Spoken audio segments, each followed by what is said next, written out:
Boom! Welcome everybody to Rocket Rush. Oh, the camera's over here now. I'm used to it being over there. Welcome. It is season 2, week 7. I know, counted 1, 2, 3, 4, 5, 7. It's unbelievable to think we are already here, but it's also unbelievable to we've got someone new. K-Vox, welcome to the show, my friend. Howdy. Howdy, wonderful to be here, and of course it's always a great time to be a Rocket League fan, but especially recently, past month or so, because we've got EWC LCQ going on, we've got the $10,000 Crawler Cup going on tomorrow, their championships, we've got all this wonderful bubble league action here. We've got a lot of the Discord leagues and semi-pro leagues finishing up their seasons and entering playoffs. If you're a Rocket League fan, if you love seeing rocket ball, car ball, soccer, whatever you want to call it, great time. We're all eating very well, in my opinion. And here today we are with Rocket Rush, one of, not to toot our horn or anything, but maybe one of the higher ones, just saying. Yeah. And when you look down there, sponsored today by Trolley Challenge, maybe we're going to say it that way, and True Media Inc., or TMI, however you want to pronounce it. But today we have plenty of teams in today. There's a loaded bracket, teams that you know, teams that you love, teams we've seen before, and also a new opportunity, for many teams to get points. I know we have some infographics, which we should get to in a second, but no matter, we'll get to it right now, actually. So, Season 2 standings, we've got Rank 1, Tarnished. They have been just running through our brackets every single solitary week. They show up every single week, which is the most important part, ladies and gentlemen. Winning it, which they also happen to do, is the most important part. Availability is the best ability, ladies and gentlemen. Then we have SPK, Soku, Cure, and Poke. Then we have the Houston Spartans, which consists of Woofy, Sith, and one other person that we're going to see later on that I forgot. The Minions, Shebang, Placeholder, Rentstu, and Rain Esports make up the last 5. The Minions, Shebang, and Placeholder being in that top 6 position for the later tournaments as we get to the end of the season. And these points will continue to accumulate. Yes. When we look at the bracket, you see those guys. Tarnish kind of running away with it. However, if we happen to go to the point distribution screen, doesn't have that one. It's okay, but if we did have it up, it would be going just from week to week. It keeps increasing in points. So week 1, you might get 12 points for first place. Week number 12, you might get 50. So if you do miss some of those weeks, don't worry. You just have to come on your A game every single week for the weeks you do show up.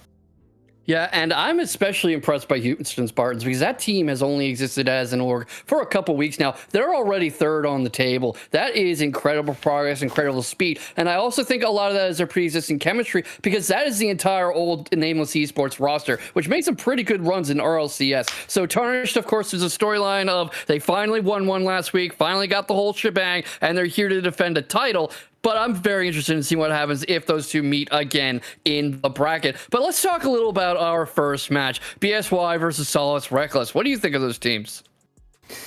Well, I will, Solus, who's been here for about as long as Nameless Esports has been here, they've been a team that shows up about everything. The Doc is the head of the table there. I don't even think he plays, but he's their coach. If anything, he's the owner. So we always got to recognize him. As we get into this, we have the rest of the lineup following out as Havoc, El Bozo, no, we're going with that one, and Blurry for the rest of the Soulless Reckless team. And for BSY or LFO, we can go with either one of those. We have SM7, Uselpiz, we're going to go with that as well, and Bobina, which that one's an easy one, contrary to the other ones. I don't know much about BSY. One of the things, contrary to what people of my job are supposed to do, I like going into it a little bit blind. I like enjoying finding out for the first time how talented these guys are. They're here, so that tells me enough already at a baseline. And then, of course, Solus, who you've seen in other tournaments, and I've seen this tournament many times, who come in having won much, at least in Nameless Esports Rocket Rush recently, but a team that always shows up. They're a team that, like we talked about before, availability is the best ability, and they will continue to rack up some points. It would be nice to see them get a little bit higher through our bracket. Of course, only time will tell. Sometimes it comes down to the draw, and that's one of the biggest things is when you have newer teams and that's where you get to find out maybe this is your week. Yeah, and that's the thing with Rocket League. Anything can happen on a good week, on a good night. Anyone can be on fire on that pitch on a given stretch of 5 minutes in a given best of 3 or 5. Anything can happen out there. It's like they're saying in association football. The ball is round, the match is 90 minutes. Everything else is theory. So you have to really make sure you're not going into the pitch having beaten yourself before the other team gets a chance to try. Yeah, and you want to hold every team to a certain standard. This is one of the things that I have seen a lot when it comes to Rocket League is that teams like to undermine the other team and think, well, I've got the clips, I've got the TikTok followers, we're going to be a little bit better. Not quite true. You can find some random people who come through the woodwork and they put the belt down. So I'm just saying, you never know what you're going to play against, and you must be prepared every single time. You cannot take your opponents lightly. You cannot assume you're going to win. You have to assume that you're going to war, that it's going to be for the first couple rounds, 2 out of 3s. When you get to the end, it's going to be those 3 out of 5s. You're going 5. You're going 3. Yes. Obviously, loser's bracket. If you haven't been here before, welcome. It's the first. It's single game elimination losers bracket, but we're not even close to that yet, as we finally will get into our first game between BSY and Soulless Reckless. Oh, and what a kickoff it is early on. Blurry goes up for it, not quite able to get it, and not even 5 seconds in, SM7 puts his team up ahead. A beautiful double tap. You barely even got to finish your thought, my friend.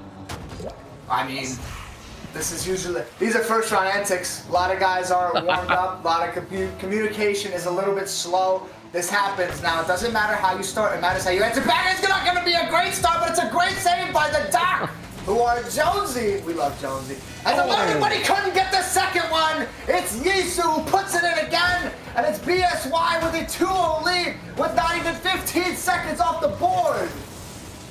Great read from Yisu there to steal the ball off the defender and immediately convert it into goal. They are playing such an aggressive, fast-paced, high-pressing style of Rocket League right now, and you can see Soulless Reckless having a very hard time adjusting and catching their breaths. SM7 already gets another shot on goal. A defender is removed. Bobina goes for it, gets it up towards the air, loses the race, so does Yistopis, and that is an open and not going in.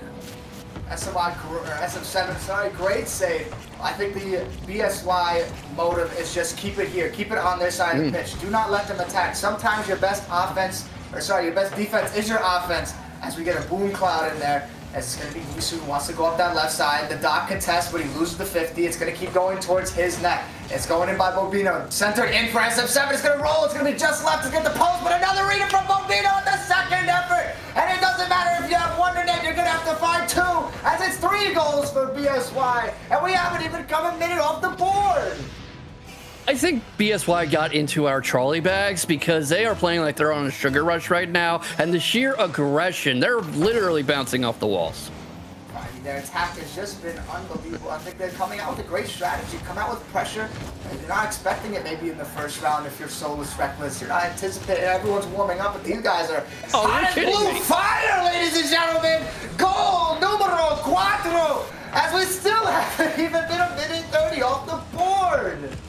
I think that happened a few seconds before the goal, too. You saw Justock almost bump a teammate sweeping in front of net, and that created a bit of a defensive gap that SM7 was able to capitalize on because everyone's formation had been thrown off and they were figuring the spacing back out after that near team bump. But they really, really need to find a way to keep SM7 grounded because his aerial play is one of the deadliest weapons on the arsenal, as is Yistopis' shooting.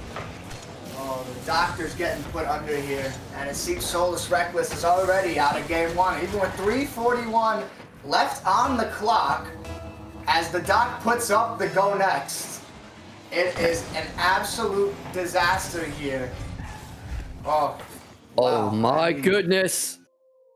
And nobody got to see that because we went back to camera, but Bobina just got a monstrous shot off, comes in through midfield, and referee pauses the game. Exactly, probably the right moment. And if I am Soulless, I am thanking my lucky stars because they need to catch their breath. They need to get everything together. And going into this second game, going next, they have to find a way to break the momentum because BSY has so much momentum and they need to be forced to take their foot off the gas, literally. if they can be disrupted and start thinking about what they're doing a little more, having that centipede problem, Solus might be able to get back in this because they were extremely quiet that first game. I mean, you have 9 shots to 1. We didn't even get a minute 30. In my finest platinum games, ladies and gentlemen, it doesn't even get to that extent now. It is 3s, I do 2s. But at the same point, I mean, come on. This is, I think, the hydration break here for Solus. I mean, this is like, do you make a substitution or something? Is there you need to, like, I don't know. You have the 2 saves. Sure, the positioning wasn't fantastic. That's something you hope to fix over a game instead of after a game, where you have 5 minutes and plus to do it. And here you're just gonna have to go into a break. You're already down 1-0. We've been streaming for about 10 minutes. That is absolutely deleterious on morale. That's a horrible situation to find yourself in, especially to forfeit so soon. That's why I ran on a bit. I've never seen a team force a forfeit like that. No hate to Solus. Sometimes you have to know when to fold them, but they really have to find a way to get back into this for the second game because they have up to 2 more. It's a best of 3. They can lose this one and be right back down in lower. They're hopefully not going to get that, but Ysilpes wins the kickoff, gets the flip reset, fakes out the defender, 5 seconds in, and already we're seeing the same old story, my friend. Oh, I mean, possibly a lack of boost on Doc there. Even if he has boost, it just might be going in the wrong direction anyway, but it's just a disaster for Solus Reckless. I mean, they've had about, that's 7 goals in a minute 20. And are we going to count 8? Not yet. And I mean, it seems that the series is already over. I'm just watching the play styles. It says, oh, it's a ping off of the crossbar for SM7, who was just electric to start out here. I mean, BSY is putting out an absolute show. And this, I think, is just a message to the rest of the tournament saying, this is Solus' path, and we don't care. As Doc says he's playing against the Avengers, it sure would seem so. And goodness me, I mean, this is just, for lack of a better term, a beatdown. Yeah, what we're seeing too is a lot of defensive collapses. The defenders on Solus Reckless are clumping up too much, are getting each other's way, especially Havoc and Doc. And then you have them both racing towards net straight on in the same direction as the shot. You're almost never going to get that save. And we're not even 30 seconds in, and they haven't scored once in this entire series so far. The morale has to be cratering right now, and they need one sign of life to give them something to work with, some room to breathe, and a way to make BSY look immortal. I mean, the Doc is just getting dismantled here. He's having a rough game, just like everybody else on Solus Reckless. But it's just goal after goal. And can you even celebrate it at this point? You just want to take the ball back into the kickoff position at this point. I really like that passing play, actually, from working with Bobina, who's up there on the wall, Spider-Man, like, sees the shot going up high. That's right to him, and he sends it straight back down to Ysilpes. Be it as it may, how this competition is looking, BSY are showing very good coordination, in my opinion. This is not reckless offense. No, not in the slightest. Their communication, as yes, you see it, it's another goal. Their passing has just been beautiful. I think their positioning has been about as good as you can get it so far. They've used their momentum perfectly, physically and mentally. That's 5 goals now, and we have finally maybe hit 3 minutes between both games. And if you're a counting person, you like that, 11-0 so far in the series. And again, this isn't a distance, well, that's not great, is it? By Solus Reckless. I don't even know if the Doc has picked, oh no, he is in there, but wow, I mean, just, that's what we call a pick 6 turnover, and you just leave it right to him for layup drill, not quite, it's a bit of, it's bad. What we're seeing too is very good screening from BSY. You're seeing a lot of Soapy's removing defenders. That directly created the goal that we just saw, and he's still at it again. No boost on him now. Havoc goes for the infield pass. It's straight to SM7, who has an aerial lane. Blurry gets the ball away from him, strips it, drops it up in the air again, circles around, sets up for Doc. Doc gets the first score of the series, puts his team on the board, gets a measure of vindication, and we'll see how well BSY adjusts from here, because they are extremely comfortably ahead, but they've finally been made to bleed a little. This is Chris Paul cutting the lead to 40. I mean, maybe, but it is Rocket League. Get a goal. It is something. This is true. I did blow a 5-goal lead with my friend a couple days ago, but granted, this is in gold. But anywho, that's besides the point. You guys didn't hear that. As we see a little... Oh, goodness. What a dime out of that. That was passed right to him, too. This is a beauty right here. Yeah, it ends up being a perfect infield pass straight to Bobina from the other team. And this is why you can't really do these clears across open net like that. Any Rocket League teacher in the business, any coach in the field will tell you not to clear like that if you can avoid it. You want to either go down the sides, probably preferably with the talent of these guys. Just, oh wow, it's a great goal for Blurry. Hold on a minute. He wanted a clip before they get, oh, they're already clipped. But anywho, it's a great play from Blurry. Great read off of the ceiling there. And nothing anyone in net could go there, by the way. It's just a little bit of life, like you said, out of Soulless Reckless. And, I hate to be the bearer of bad news, but this is kind of their warm-up for loser's bracket, unless someone can turn around here. But you'd rather go into loser's bracket with a little bit of hope than pure dismay, as it continues the 8th goal here in Game 2. It's SF7 again. He's got the hat. That's what a hat trick. And it's a beauty aerial pass lay off into SF7. It's just beautiful play from the side of Bisbee. Yeah, their positioning, like you said earlier, their passing play has just been fantastic. Yeah, someone please clip that. I don't want Solus to feel bad, but that was an absolutely beautiful aerial play, and I want to just watch it like 100 times and maybe show some players that, because BSY are so much comfortable in the air, so much more comfortable, than Solus so far, and a lot of what SM7 and Bobina are doing is airborne. Solus is often left on the ground, on the turf, staring up at them. They're not completely out of the air, but they're not doing a whole lot up there either, as this is an aerial pass to both Soapy's and SM7. They both double commit on it, lose the ball a little. 2 minutes to go, 2 minutes and change. That is enough time for some kind of a crazy comeback, but not the way Solus have been playing unless they seriously wake up. Havoc plays it off the wall. It's straight to SM7.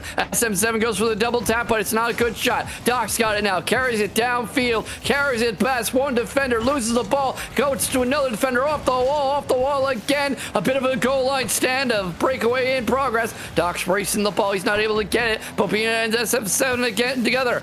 Bobina goes for it in the air, loses the ball, sends it back in on the recovery, and it's 9-2. Less than 2 minutes left. This is certainly one way to start a tournament.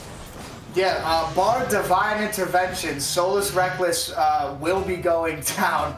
I mean, some of the best goals we've seen so far of the tournament have been here in games 1 and 2. Where usually you don't see it coming. But I mean, 9-2, so let's add them up. 15-2 so far in the series. If I'm other teams, do not take BSY lightly. Still do not take Soulless Reckless lightly. I mean, this is just a bad start, we'll say, for Soulless Reckless. You could see some life out of him. I mean, the Doc was almost surgical in his offense just a couple seconds ago, but just couldn't quite get the end touch.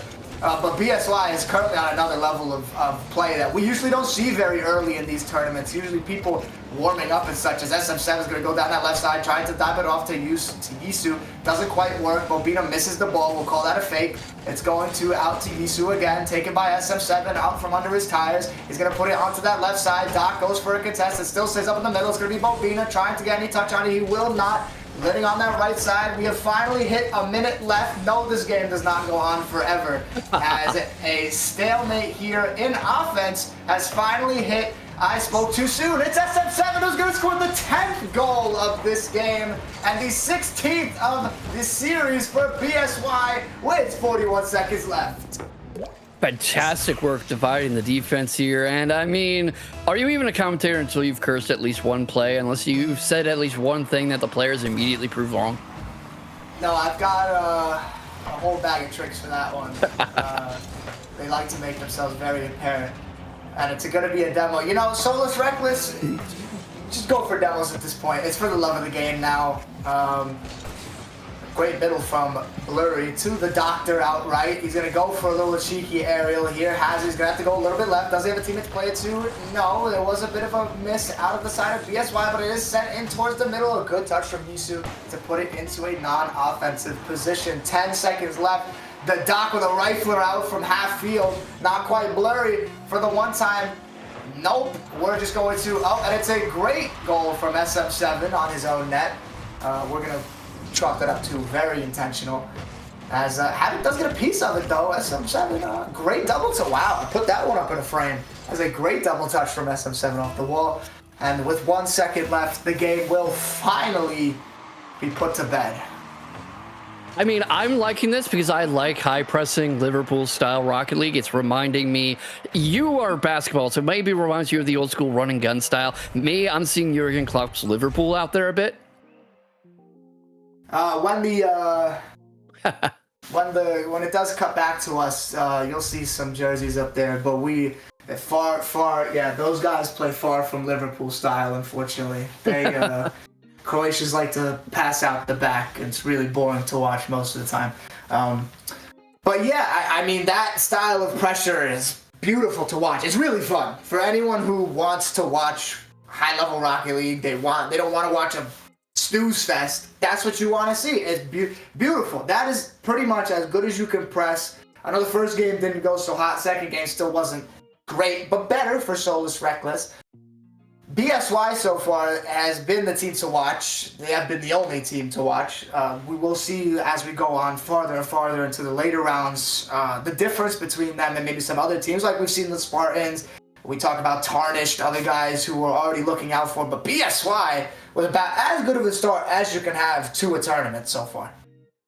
Yeah, that is an incredible start. And what I'm interested in seeing, too, from them is how well they maintain that momentum without it getting to their head. Because when you have that strong an opening and you're scoring dozens after dozens, you're just racking up the score, you're getting out there, you look invincible, it can get to your head as much as a losing streak can. It can make you complacent. It can make you ease off the gas a bit. It can make you start feeling too much of yourself. You can start looking over things. You can start feeling like, okay, I don't have to worry. I've got this. I'm having a great night. And especially in a tournament like this, where you are facing players who are professional level, either they're pros on an off-season break or they're trying to break through to that top tier, you can't do that. You can't let your foot off the gas. You can't feel like the next game is going to be just like the last one. Yeah, I mean, a PSA for anyone who might be thinking of doing such a thing. Don't do that, like Fox just said. But as you go through this tournament, I mean, it's kind of like the sky is blue, but competition will likely get better. I mean, unless it's like a banger first-round matchup that somehow you have a rematch in the grand finals. But usually that doesn't happen. And you're going to play great teams and possibly much better teams as you go on. So you can't come out like K-Vox said. You don't go into the next series on your high horse. Don't go in there thinking you are the best team here. I mean, it's good to have confidence, but don't let it turn to cockiness. Because you will look like a fool if now you go up and you start going for clips and bam, gone. You lead the series and you're down loser bracket. Now you're annoyed, you're tilted, you're mad, and then you just come out of body and you start playing even worse. So play with consistency, play the same way you play every single game, and play like it's your last game. Play like you're in loser's bracket and you are going to lose and you're done if you lose the next game. That's how you have to play every single game in these tournaments. I mean, you're playing for money here. It's not life-changing money, but it's money. And you're playing to get better, and that's how you're going to do it throughout this tournament. If you are going to get to the losers, the semifinals, the grand finals, that's what you're aiming for. That's how you want to play. Especially if you are serious about getting to the kinds of levels that a lot of these players are. In our next match, we're going to be seeing Houston Spartans against Team Name. I promise that's their actual name. You know, we didn't throw a placeholder up there. We also have a placeholder. We do have a placeholder. Believe it or not. We do. And these are players who actually have been deep into RLCS runs before. And like we said at the top of the show, they are the old Nameless Esports roster. We have Sith there. We have Yoko there. Suwufi there. They're all ready to make their debut. And they were the grand finalists last week against Tarnished. Round three, they could have a rematch of that night. Yeah, I mean, 100%. It wouldn't be out of the cards by any means. These are two teams solidified. Their talent have shown us what we expect to see from now on. It's easy to go out and say the Houston Spartans will take down Team Name, like K-Lock said that indeed is their name. But it's any day of the week. Any team can play differently. We're going to have to see. Some teams, believe it or not, do play better in the losers bracket. Doc, there's still hope. Sometimes you just play a little better in the losers bracket. There's hope. Have seen teams come out of the losers bracket and win. Xavier Sports, I think, has done it maybe multiple times because they're psychopaths and like to go to the losers bracket. But I mean, the Spartans are the easy favorites right now, but again, that's only on paper, not in execution. So we will only be able to see as soon as the game starts, pretty much. That's what we're working with. You know, I want to see one of these days a professional player named Nobody, and the team gives up a goal to Nobody, and they're like, hey, who just scored on us? Nobody. Well, if nobody scored on us, why is the scoreboard changing? And you know what's changing now? We're going into kickoff. It is Team Name versus Houston Spartans. Welcome back to Rocket League.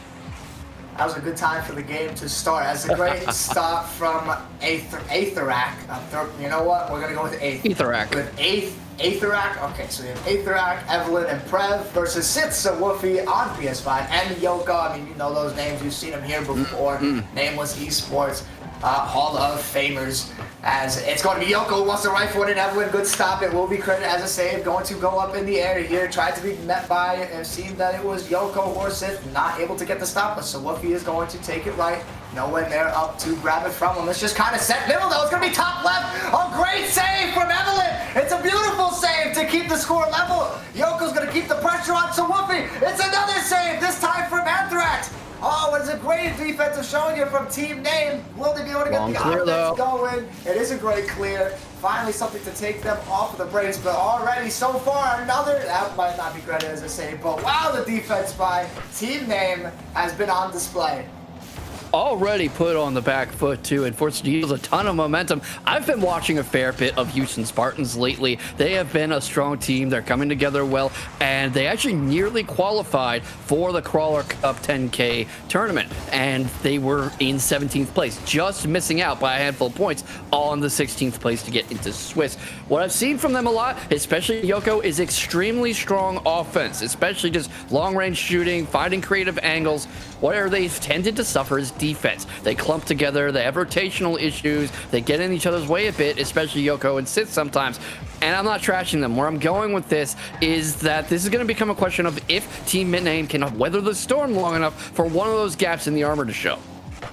The biggest thing that Team Name could do is score first. However, with how the offense has been going and how impressive the Houston Spartans have been, it would be interesting to see if they'll even get a chance to score first. Well, they almost have their first chance here. Defense well played, shot led on that left side of goal. Yoko gets credit with the save. That's going to be Suwufi flexing up that right side, tries to make the read, but it's a great touch by Prev. Prev locks it up into the air, no boost to follow up with. Sith on that right side, great lead from Anthrix. It's going to be Yoko who now plays it out. Anthrix just sticking like Spider-Man to that wall, stuck and hit the crossbar. Evelyn puts it back in, so Woofy there to stop it. Has to get past one, will he get past Prev? Does not get past Prev. It's going to stay up on that left side again. No, it's not a replay. Sith now bangs it out there. Anthrix still up that left side.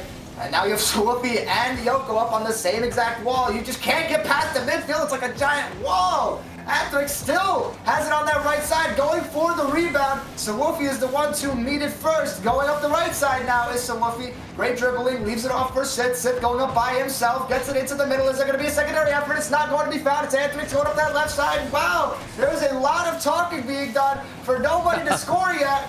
And it's still 0-0 with 2 minutes left. I know a lot of people get impatient, but I love this kind of Rocket League where you can just see how much everyone is straining to get that first score on the board. It's a lot like hockey or futsal, which is indoor soccer with arenas that have walls and you can bounce off them and play off the bounce and everything. It is that incredible thrill as you see the tension mounting. That could have been a clear breakaway. Instead, a long clear goes to Sith, goes straight to a defender. Yoko's got it now, carries it up, loses it. Sith's waiting for it, loses it again. So Woofy going after it. He's in the corner, not enough boost to play off it. Sith clears it away, and we're seeing a lot of these long booms.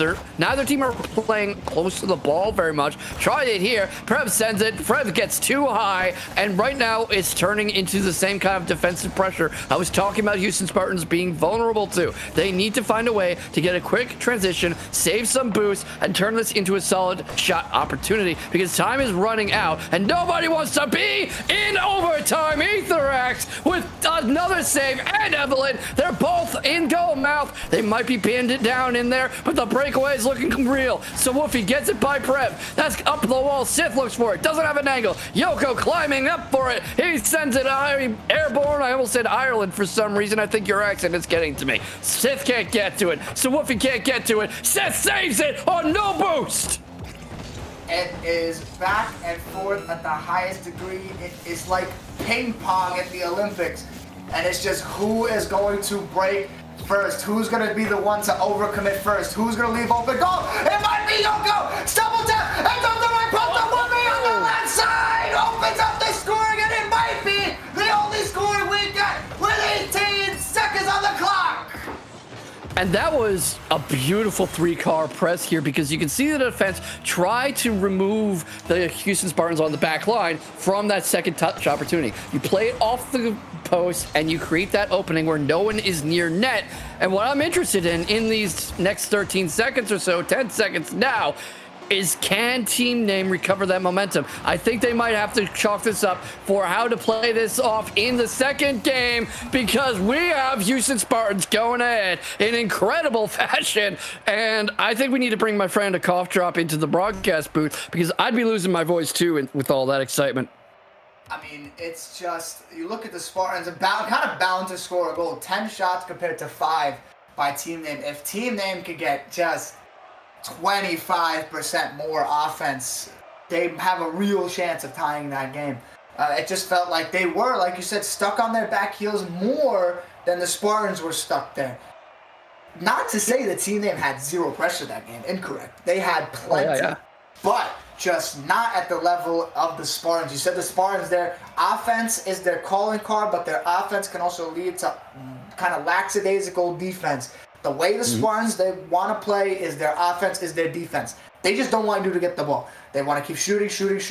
You can't get out in a counterattack, and that's the end of the story, and that's how you're going to have to play. You're going to have to play how we play, and again, that's how any Rocket League team should want to go out there. They want to enforce a play style. Team Name did a great job of matching the pressure. They didn't let the Spartans just attack them the whole time. That's where, if bad memories, Argentina versus England scored. Just let Argentina score, just play offense for the rest of the game. That's what you don't want to do. You want to be at maybe 50-50 isn't going to happen, just depending on talent level. But you want to attack, and I think Team Name did a really good job of doing that, albeit they still lost.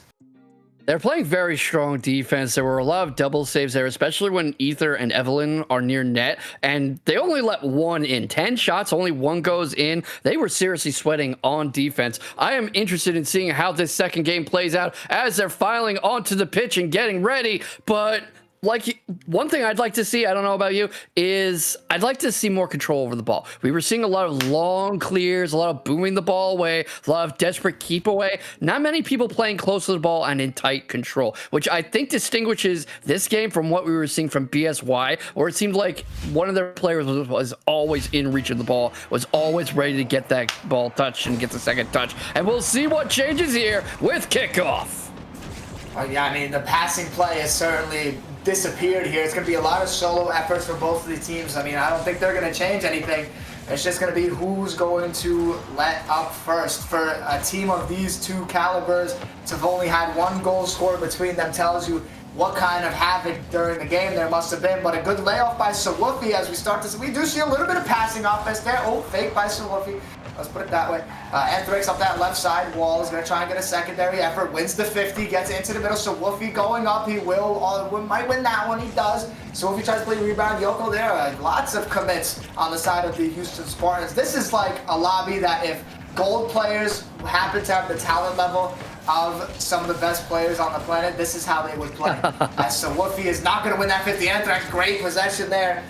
Minute has gone by. Evelyn trying to get up that ceiling wall. So Woofy does a great job of playing it off of the back. Yoko's going to go up by himself, taking it down the right side. He's not going to be able to do anything with it. Evelyn picks the pocket. Sith out of goal. Booms it up that left side. Now we're seeing a lot of booms here. You know, like you said, this is what's going to happen. They're just going to send it upfield, and who's going to mess up first? Yeah, right now Sith threatens it. It's deflected away. Evelyn takes it airborne, loses touch with the ball. Yoko's there immediately, sets it up for Sawufi. Sawufi gets it by 1, can't get it by 2. Aether has it, bounces it off. That's back to Sith. He's carrying it again. He's trying to create these infield drops for Sawufi or Yoko to follow up, especially Yoko, who you saw a lot of sniping from, a lot of significantly stronger ball control and shot selection. I believe a lot of this is feeding Yoko opportunities. It's not some iso ball stuff where they're all getting out of his way, just letting him solo the entire team, but they seem to be trying to feed him shots. It's not working a lot right now. Evelyn's doing a great job on defense and sends it forward. That's a shot. It's saved by Sawufi, carrying it back down the other way.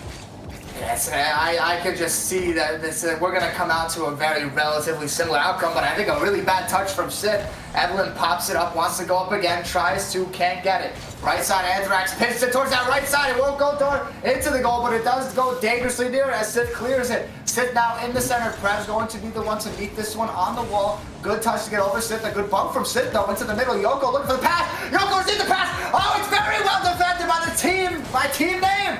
Anthrax up that right side. The counterattack is on. Put it in the middle. Good stop by Sid. Anthrax meets it in the middle. Well, actually, no more on the left side, but we digress. It's put up. Evelyn, decent touch. Not the touch maybe looking for. Anthrax does a great job of clearing the ball. A lot more even here this game. Barely really 50-50 so far. I mean, it's 50-50. Who will win this game at this point? Yoko or Prep both go up. Goes towards the goal of team name. Great save by Anthrax. Wow. And 2 minutes left. Sith, slow off the wall, has one man to beat, has one teammate, doesn't find either of them, and it's still the Houston Spartans on attack, but no, they still can't score. What we're seeing a lot is long clears, especially from Evelyn.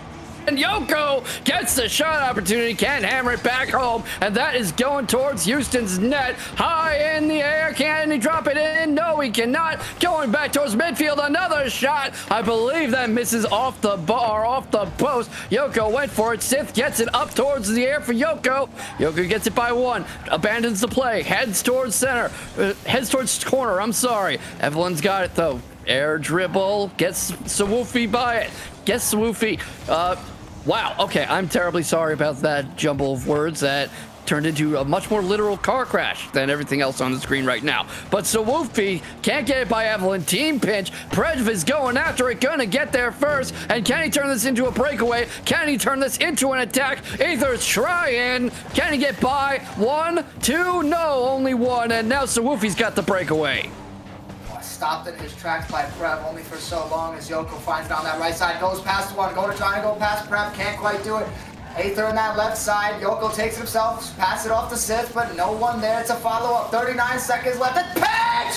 Off the ball post! Prep keeps it out! Wow! Evelyn going up that left side, Yoko keeps it here. 30 seconds left, as you can see. Put into the middle, it's going to be left off for nobody. Aether going in, so Woofy beats it. Still in the middle is Prev. Right side, keeping it. Can Sith or any of them catch up to it? They sure can. Sith with a boom. Evelyn misses the ball. Sith going himself. It's 2v3. Yoko unable to find it. Sawufi. He on PS5, all right. Goes up the right side. 10 seconds. 9 seconds. Bumped out by Evelyn. Sith is going out to touch it off the wall. He does. Is it the best touch? We'll see it. Good dribble in the air. 2 seconds. 1 second. Prev, Sith, Yoko, no one. We've got overtime in game number 2.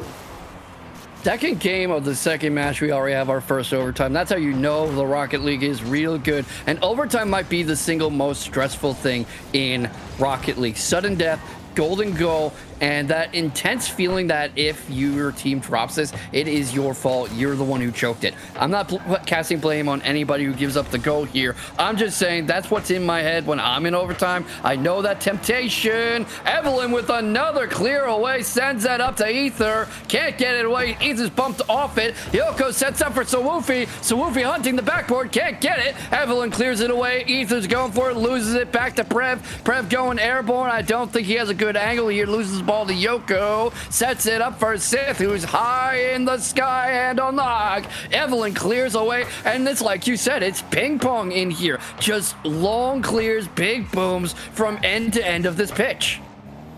Well, it's going to be Aether on that right side of the wall. Sith plays the Karam. He does not. It's a great 50. It's still going to stay up here on the side of the Spartans. Evelyn off the wall. Gets the double touch. It's going out to Yoko.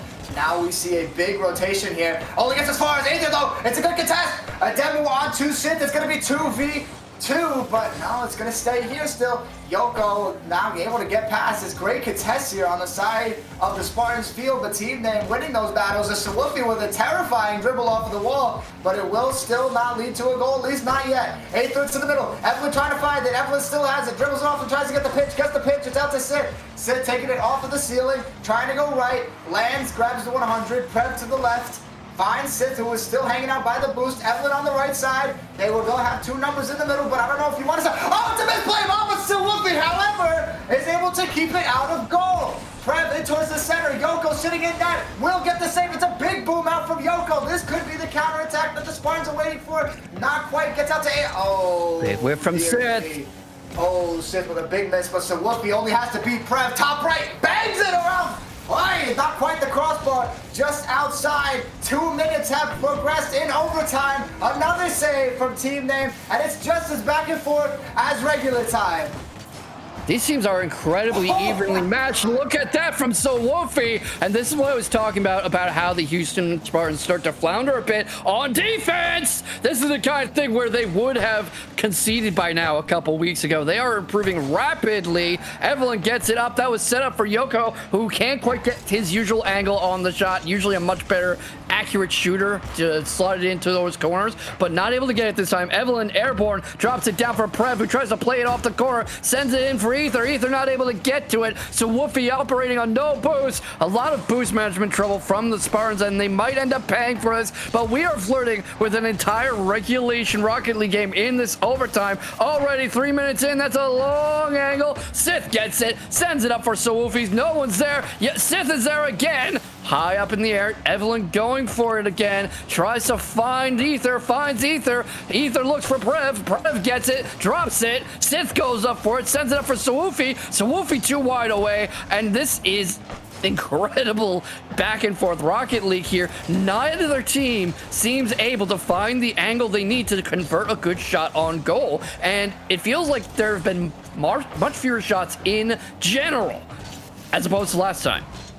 But yeah, I mean, the defense has just been, so the pace of the play is exactly the same. The amount of shots on goal have maybe hit a goal, and Sith almost tried to go for a third shot there, couldn't quite find it. And this is team name playing for their spot. And the winners, oh, and Sawufi finally ends the misery, sending team name to the losers bracket. Yoko centers it, gets it over to the secondary, Sawufi from the ceiling, and slots it in that bottom right to send the Spartans to the next round. You can see from how the team name defenders moved back towards goal there that what happened at the end was Yoko faked them out. He was faking an air dribble like he was going to try to go into net himself, and he drops the ball for Sawufi to follow in, much like that airborne pass we praised last match. And that was just beautiful stuff. What a way to end the series for Houston Spartans, who have to be feeling very good about themselves, considering their progress as a team lately. But let's take nothing away from team name. That was incredible Rocket League, and you kind of wish this happened later in the bracket so that it wasn't just a best of 3. Yeah, and now it's going to be team name's job to get through losers bracket if they want a rematch, or what's it called? The Spartans could also just lose, and we'll see that later in losers bracket. I kind of doubt it with how but that game, that's a grand finals performance in the second round, or maybe third round, depending on where we're at now. But it's just, how much offense do you want? You get all of it right there. You got plenty of defense from a team in the Spartans that their defense is not their main thing.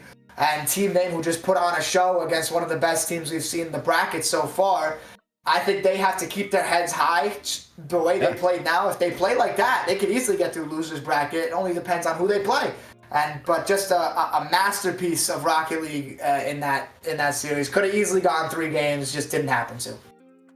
Yeah, almost did too at several points. I think a lot of it was that ball control started to falter for Team Name towards the end there. We were talking the entire set about how there were these long clears with few people able to follow up on touches, and everything was kind of being just shot out into the sky, and you pray for the best. These long range artillery duels, and Spartans ends up going on ahead off a team play. I could have seen that thing going on for 10 minutes. That overtime felt like it was never going to end. So I think we're going to see something like this again. I think we're going to see Team Name coming through the lower bracket and doing very well for themselves. And of course, Houston Spartans now have a grand finals rematch next round against Tarnish. We're likely going to see them later. We'll see what ends up put on stream next, but incredible Rocket League so far. I am very glad to be here.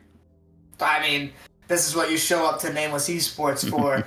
It's just an absolutely riveting. I mean, it's a little bit what's the word? It's almost like a demolition derby where it's just crashing and burning in some of these games, but it's a thing of beauty to those who watch it and keep on tuning back in. It's something to behold, quite frankly. I mean, those are games and a half. Well, that's all I could say. And when you crash and burn and get into demolition derbies, your drivers need a break. They need to hydrate. They need to refill their tires and get the bumps out of their bumpers. So we'll be right back, everybody, with some more Nameless Rocket League Rocket Rush action right here. Same Nameless time, same Nameless channel. Don't go anywhere. Welcome back, everybody, and congratulations on making it through this long wait. I am very happy to see you all back here. I am K-Vice here, as Big Fella Fro, and we've seen an incredible amount of Rocket League action here so far. How are you feeling about us 2 rounds in? Oh, well, I accidentally, muscle memory kicked in, and I spoke over you on accident. But what we have seen is some fantastic Rocket League. I mean, the first round, we did see fantastic Rocket League. It just happened to be from one team. The next round, we saw a great Rocket League from 2 teams. But ladies and gentlemen, you at home could be great at Rocket League with trophi.ai, which is an AI-powered coaching app that analyzes your gameplay data while you play and after every single session. It shows where you made mistakes, reinforced good decisions, and tells you exactly what to work on next based on your skill level and playstyle. So yes, you could be me, gold, and you could use it. Or you could be these guys, and whatever rank they are, it's probably a couple of them, and use it too. They're built for players who want real improvement, not generic advice. So for anybody who wants to get into Rocket League, maybe for a long-term investment, trophi.ai could help you really bolster your skills and get you to a rank that's higher than me. I mean, you are gold, so part-time platinum. Part-time Sorry, platinum. my friend. You opened the door for me. It was an open net, and I don't whiff open nets. Don't worry. Part-time might turn to full-time soon. We can only hope. And meanwhile, the 3rd round is, or 4th, technically, in some places, is ramping up. We have just so many teams here. It's a lot of them warmed up or warming up for the Crawler Cup playoffs tomorrow. We've got Kazikami is in there. They are, I believe, 3rd on the table. But right now we have CMZ versus Flying Apple, both of whom are coming in off 2 straight wins. None of them have lost a single game so far, a single match. I am really excited to see this one. What do you think of these 2 teams? We're talking about Kamikaze and no, CMZ versus Flying Apple. Oh, goodness me. Oops. Well, I'm gonna actually look at their rosters right now while we get everything low. I've looked at it before, but I forgot. So Flying Apple, you have Coda Meister, Jared, or Jarday. Whatever it is, what it is. We'll figure it out. It is Jared. But anyway, and Odds versus Cat, Zulfi, and Moof, or Muff, depends how deeply you want to pronounce that U. But I mean, it's easy to guess. It's a little like grass is green. But again, the further you get into the tournament, I anticipate we're gonna see some great Rocket League. I mean, I anticipate great Rocket League from the whole time, but I imagine that this will be hopefully a close series. Could be, dare I say, a 3-game series. We've seen overtime. We've seen plenty of overtime to carry us through a couple of series. And we've seen some gobsmacking for open your encyclopedia and dictionary for that one. And there's our teams on the screen. If you want to go by government names, be free to do so. I'm not going to stop you. But that's there if you want it. So, but yeah, it's the winners quarterfinal. I'm hoping. Expecting. It would be cool. Some great things. Rocket League is an incredibly fast, incredibly fun, incredibly interesting sport, and time flies when you're having fun. We're already in winners quarters. We're seeing who goes into winners semis. It's a little hard to believe we're already so far up the bracket, and I'm wondering if, much like time, these apples are going to fly. Okay. It's gonna fly all right, but it depends. Hopefully, I like to see overtime. We have a good. I'm gonna give you some Nameless Esports lore here. We have this guy named Kenzo, right, in our chat, who's here. Anyone who's returning, gotta know. We know Kenzo. We did have a overtime, which usually reads Kenzoti, because every time Kenzo is here, we go to overtime. It seems it's like it's born, it's meant to happen, and it's like divine intervention that no matter what happens, Kenzo's here. Kenzo goes to overtime and we get to see it. So I'm hoping for some Kenzo overtimes. And for anyone who is brushing up on your Nameless Esports history, there's a little lesson for you. I've been around the block a few times, as you could see from all the gray hairs on my head. And there's more lore, but we're gonna have to wait. We're gonna have to see. We'll probably have to come up with some good stories too. But as we wait for these teams to come in, I am still very excited. I'm hoping that we can get something even close to what we got last round between the Spartans and between team name. Again, yes, that was their name. If we can get anything close to that, we're in for a really good series. Especially if you like defensive Rocket League, because that was a defensive masterclass. It took almost an entire regulation Rocket League game to end that overtime. We were past, 3.5 minutes? That, if I had my way, being a Rocket League fan who always wants to see more Rocket League, we'd have that as like every single match tonight. But I think at some point people would start getting angry. I mean, we practically got a 3-game series from that. If you look at it in different lights, that was practically a 3-game series. But that's what you watch Rocket League for. Some people, of course. Well, hold on. Live the Minions versus Yao Ming. Hey, how did we get that? Oh, that needs to be on stream sooner or later. Well, those are team names right there. But anywho, we see someone in the chat saying Coda Meister is the best Rocket League player. Are we saying like of that's all probably time? nice. Are we saying that's a statement right there?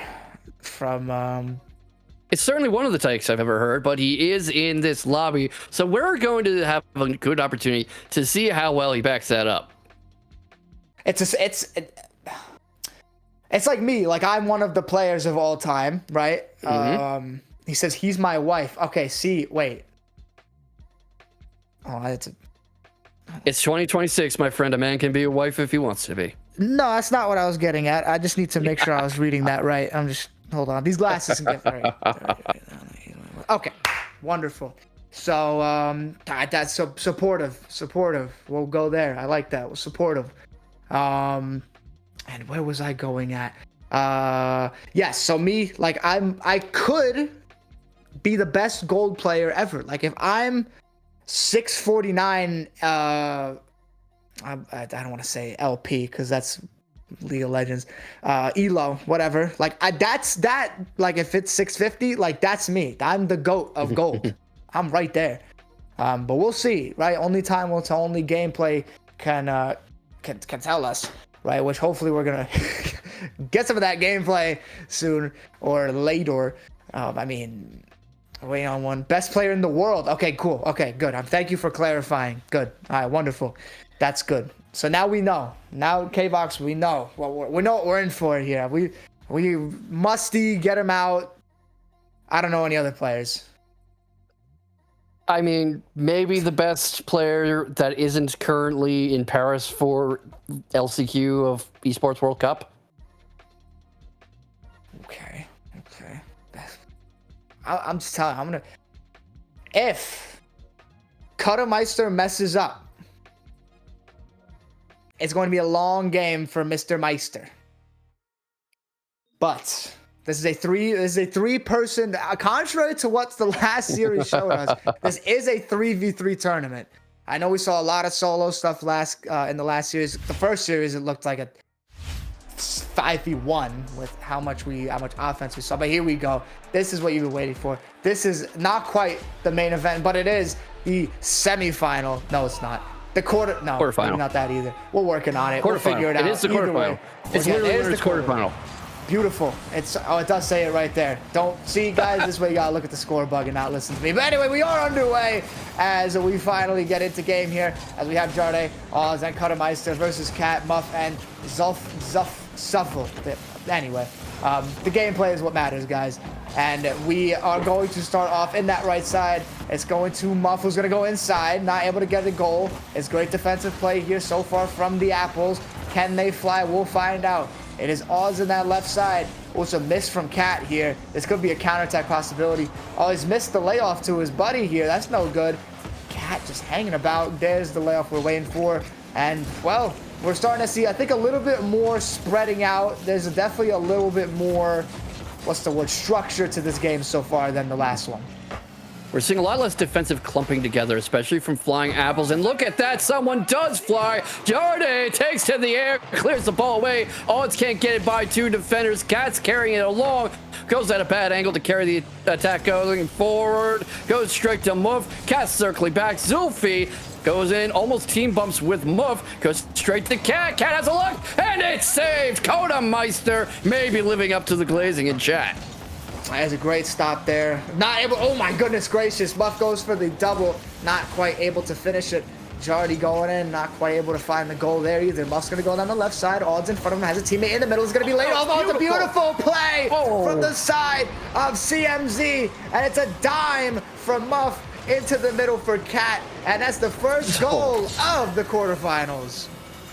Now, a lot of that is the Flying Apples should not have only had one defender there, but such a beautiful infield pass. Someone please clip that so I can watch it like 10,000 times and internalize that in my own Rocket League play, because oh my goodness, the coordination. And right now we're seeing a lot of good defensive presence, especially from Cuttermeister, but I want to see a little better work on the transitions, in my opinion, because you're seeing fairly weak clears or only isolated attempts to break away. Yeah, and to go off of that, I think Flying Apple's kind of just leaving the ball, it's going to sound weird because you have to go forward every now and then, but kind of leaving the ball out in the open. It almost is like tipping your pitches in baseball where oh goodness, what a great save. As we've been harping on the defense, it continues to show.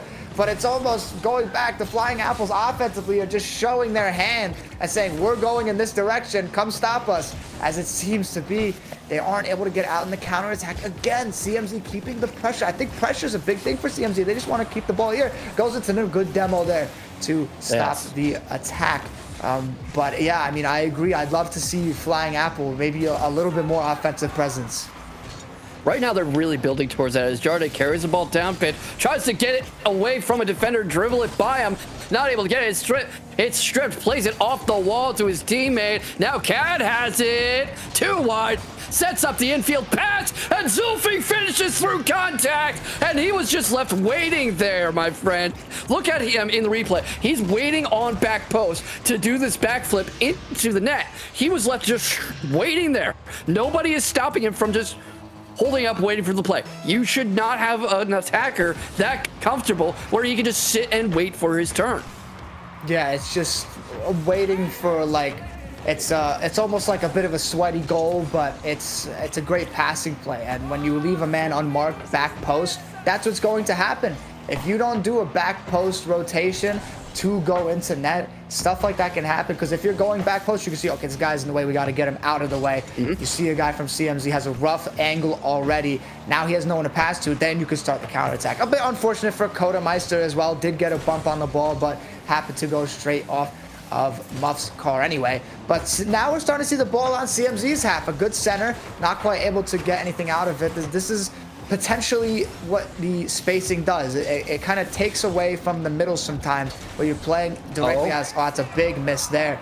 Oh, it's going to be staying up here for Flying Apple. Cuttermeister not quite able to get the clearance. Muff into the middle. Good job from Jarde to keep it outside. But Cuttermeister gets it out a little bit again. This is it. It's just that great wall in the middle.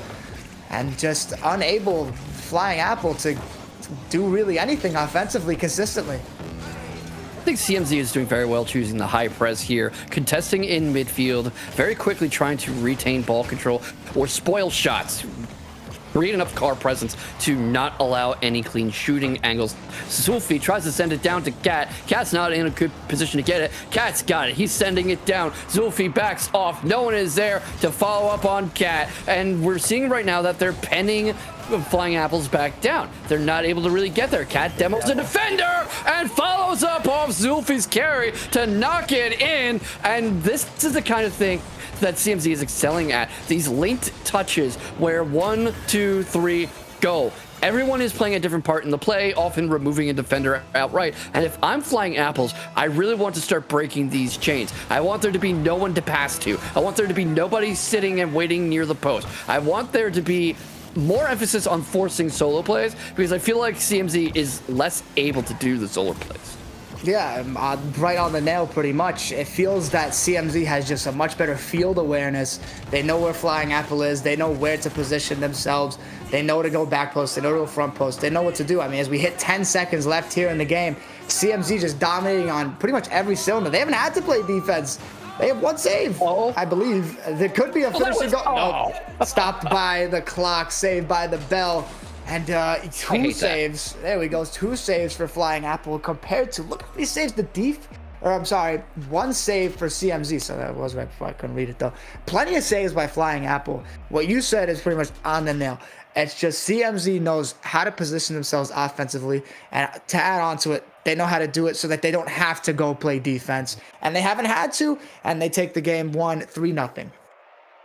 Yeah, and it's gotta really hurt when you are 1 pixel off from getting a goal like that and it hits the ground and the time has already run out, so you just drop the entire game then and there, because 1 goal wouldn't have done a whole lot in that situation. Maybe it could have forced a kickoff, which could have given you 2, but that is vital for disrupting momentum and getting your head back in the game. As we go into game 2 here, Flying Apple needs to find a way to disrupt CMZ's coordination, because this team is A, playing like a well-oiled machine, but B, as we saw, a lot of the time just kind of sitting in their assigned roles for a call to play, and they're wide open and no one's seriously contesting them. And they know they can do that. They can tell they can press up Flying Apple. They can tell that they can just take command of the pitches. We're gonna see a 3-person go for Flying Apple as Cat goes up to the ceiling himself. We're talking about the solo plays. Does get demoed midair, because why not? And it's going to be now a demo onto odds, so a little get back. And now we see a little bit of feistiness coming out from the Apples here, seeing some demos just to disrupt the motion of CMZ. It felt very repetitive what CMZ was able to do, and it's going to be Jared who's just going to go by himself. Good stop there by Muff. And now I think Flying Apple wants to present a team that can't be pressed, and that's what CMZ wants to do so far. They want to press you. They could tell off of the jump last game that they were going to be able to press the Flying Apples, but now it's just everybody going into the middle, and it's a great pass from Zuffel, and Muff just meets him in the middle and lays that ball in for the first goal of game 2. You know, you'd think Flying Apples would be more comfortable in the air and better able to contest an aerial pass like that, but that was a thing of beauty, and no wonder they're able to divide the defense like that, especially because the comms don't seem anywhere near as strong on Flying Apples' part. Oh, it's not able to get it in. Muffs gets there. Oh, I mean, what a save. And yes, we're here all day for those kinds of jokes, ladies and gentlemen. But just wow, I mean, that defense, like, you getting up there, I mean, wow, that was the best chance the Apples have had all day long, besides the goal that got taken away from them by the clock. And it's just going to be a big offensive push here from the side of CMZ, but no boost for Muff leads to no more offense. But this is it. Just boom it right back down the field. What are the Flying Apples going to do? Nothing. They concede another goal. And it's Cat this time as we get to the replay, who just takes it out off of Odds' pocket and just cookies. And he puts it in the pot. And boom, 2 goals for CMZ. Flying Apples needs to sharpen up their comps because at this level, in the bubble level, when you're playing for actual literal prize money against teams that have qualified for major tournaments and stuff, you can't have all 3 cars in the attacking third and forced to race back straight towards goal while the other team has just a wide open net. You can't be allowing that sort of thing to happen. They need to sharpen up their comms. They need to calm down a bit, I think, or this is going to keep happening. Look at this. Zulfi takes this back like an artwork. Now let the replay do the talking. I mean, it's a great look in. Oh, it's beautiful off of the side back of the car. I mean, that's the thing of beauty, just in the box tapping for Zuffa. This is kind of closer to what we saw in that first series. And between BSY and Solus Reckless, where it's just one team has complete control over the game and the other team is just forced to play into their offensive scheme, and it feels like CMZ is just, this is like a 90 to 10% possession rate. It's just the Apples can't get anything going. Jared's gonna go for a solo play and it just falls flat on the floor. And Zuffel now off of that right side. It's a beautiful look. It's going to be passed in off of the ceiling. It's going to come off of that roof. It's Muff not able to swing it and get a goal. Zuffel gets stopped by Jared, who takes it down the right, tries to look into the middle. He does. It's Cuttermeister, who can finally start playing some offense, goes a little bit to the right of the goal, unable to score there. Now you have to rotate, but it's been a weak point here for Flying Apple, as they've done well there to rotate back, but it's, like you said, it's the communication, and I think that's where this game has really split apart comparatively. Yeah, and look at Muff here. He goes up ahead of the play to try to screen the attack. It doesn't quite work out, but that's the kind of coordination that is making CMZ clearly the better team on the pitch thus far. 2 minutes is plenty of time to score 3 goals, even 4. I've seen it happen. I've been on both sides of it. It has happened in professional play. This is not over yet, but Zulfi is sure trying to change that. Look at this. He follows him play off the wall. It comes off the wall here. Zulfi and Cat both go after it after a huge whiff from the defender, and 4 goals in this kind of succession, incredibly hard to come back from. And this is, you have to wonder, maybe it's a little bit mean, but how on earth did the Flying Apples get into this position? You have to wonder, this is the winners. This is the winners, because this is true. This is true. They did indeed win 2 games, maybe even 4, but we do see a goal here from Odds. So like you said, anything is possible here. And you're down now, back down to 3 goals. A little bit of bumping there from the side of the Apples. Cuttermeister making room, and they have found a little bit of life, but is it potentially a little too late? A big demo onto Muff. Jared with a boom up the right side. Cuttermeister is kind of just sitting there waiting, not able to do anything. He will rotate back, but I mean, you said it. They did have to win some series, and that's how they got there. But the gameplay has not matched the the standing here. Oh, pile up. All right, I like the thinking there. You had one attacker close behind the other in case of a deflection, and the second time around is the charm. Codemeister puts his team back on the board. It is now 4-2. Codemeister sends it down. He catches a play off Odds and gets it straight in. Now it's 2 away. That's kickoff goal range, my friend. And I think the defense is maybe collapsing a bit.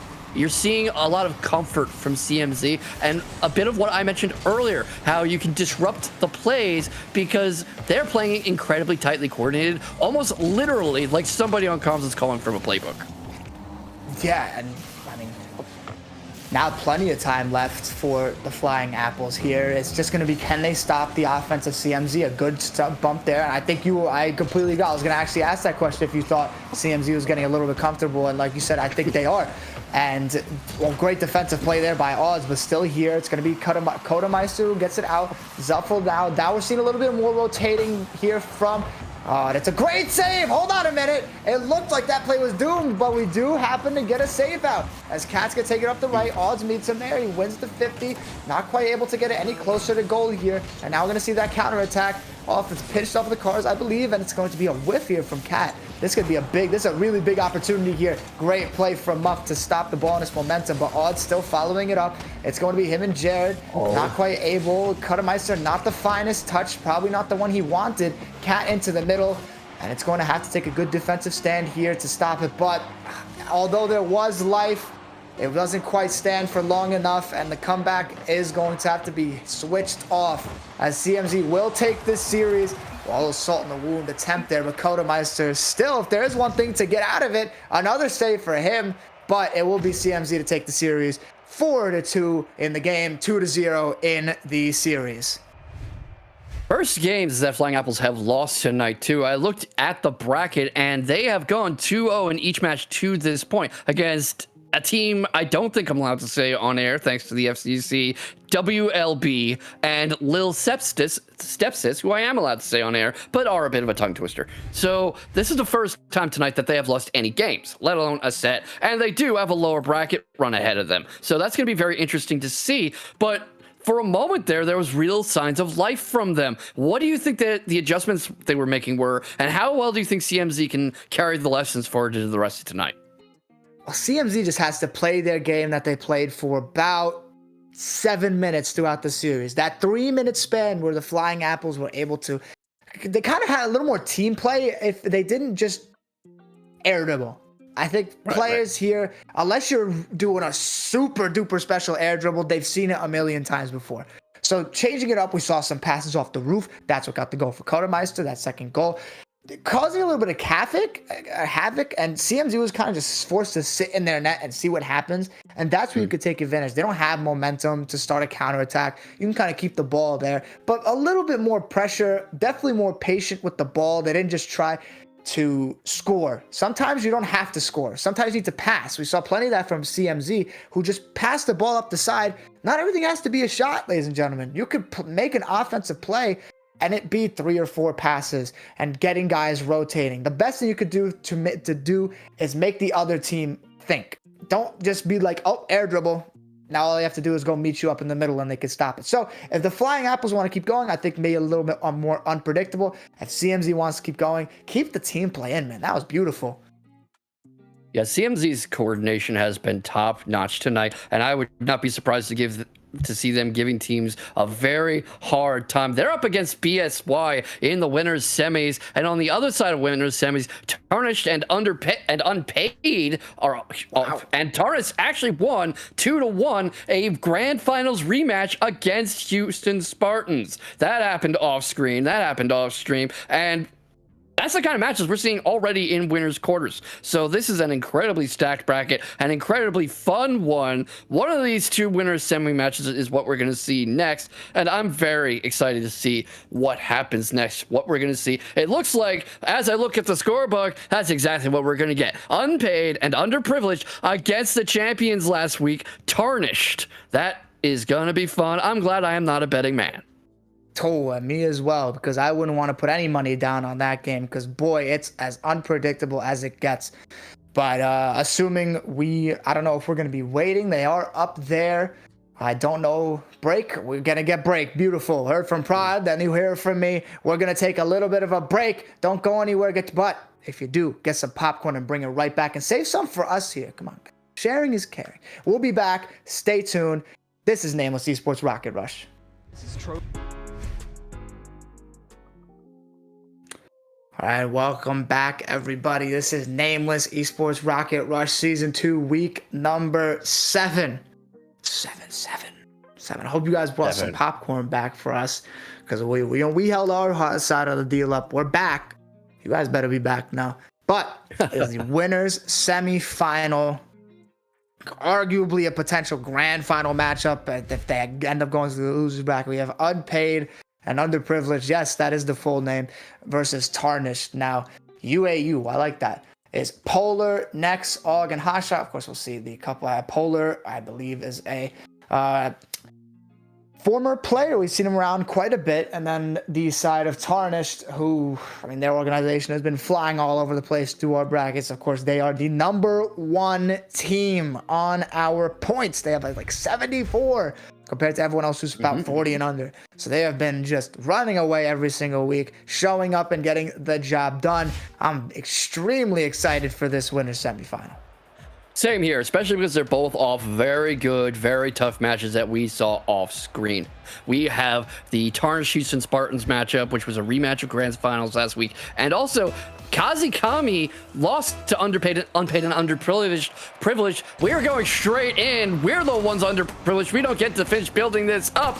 But Kazikami are Crawler Cup qualifiers for that 10K tournament, which has playoffs tomorrow. And Kevin is on that squad, a next to new veteran, a veteran of all sorts of RLCS teams, very star-studded career thus far, probably going a lot of high places. And Polar here with his team, Nez and Og, beat that team, beat Kazikami. We'll see what they have in store for us as we are 30 seconds into the first game of their match with the returning champions.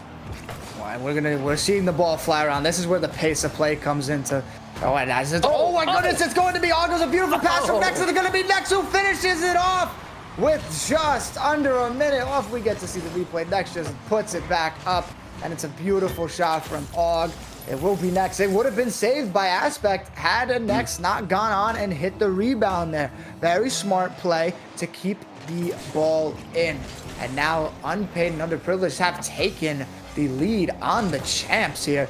And we just are, the only thing we could say is how long can they keep it up? Zobas to Aspect off right side. Dre, who's going to keep it up, is going to be him versus Og. It's a great center pass. The problem was no one was on the other side of it. Polar tried to make a play, unable to. Oh, it's this beautiful downfield play and great positioning from Dre as we see a long ball come out over the top, and it's going to be an assist for Zobas. As like we were saying, it was only a matter of time, and we are tied 1-1. Nobody on back post like that, and two attackers heading upfield, one alongside the other. That's why Zobas has that clear, wide open lane and is able to get it over both cars.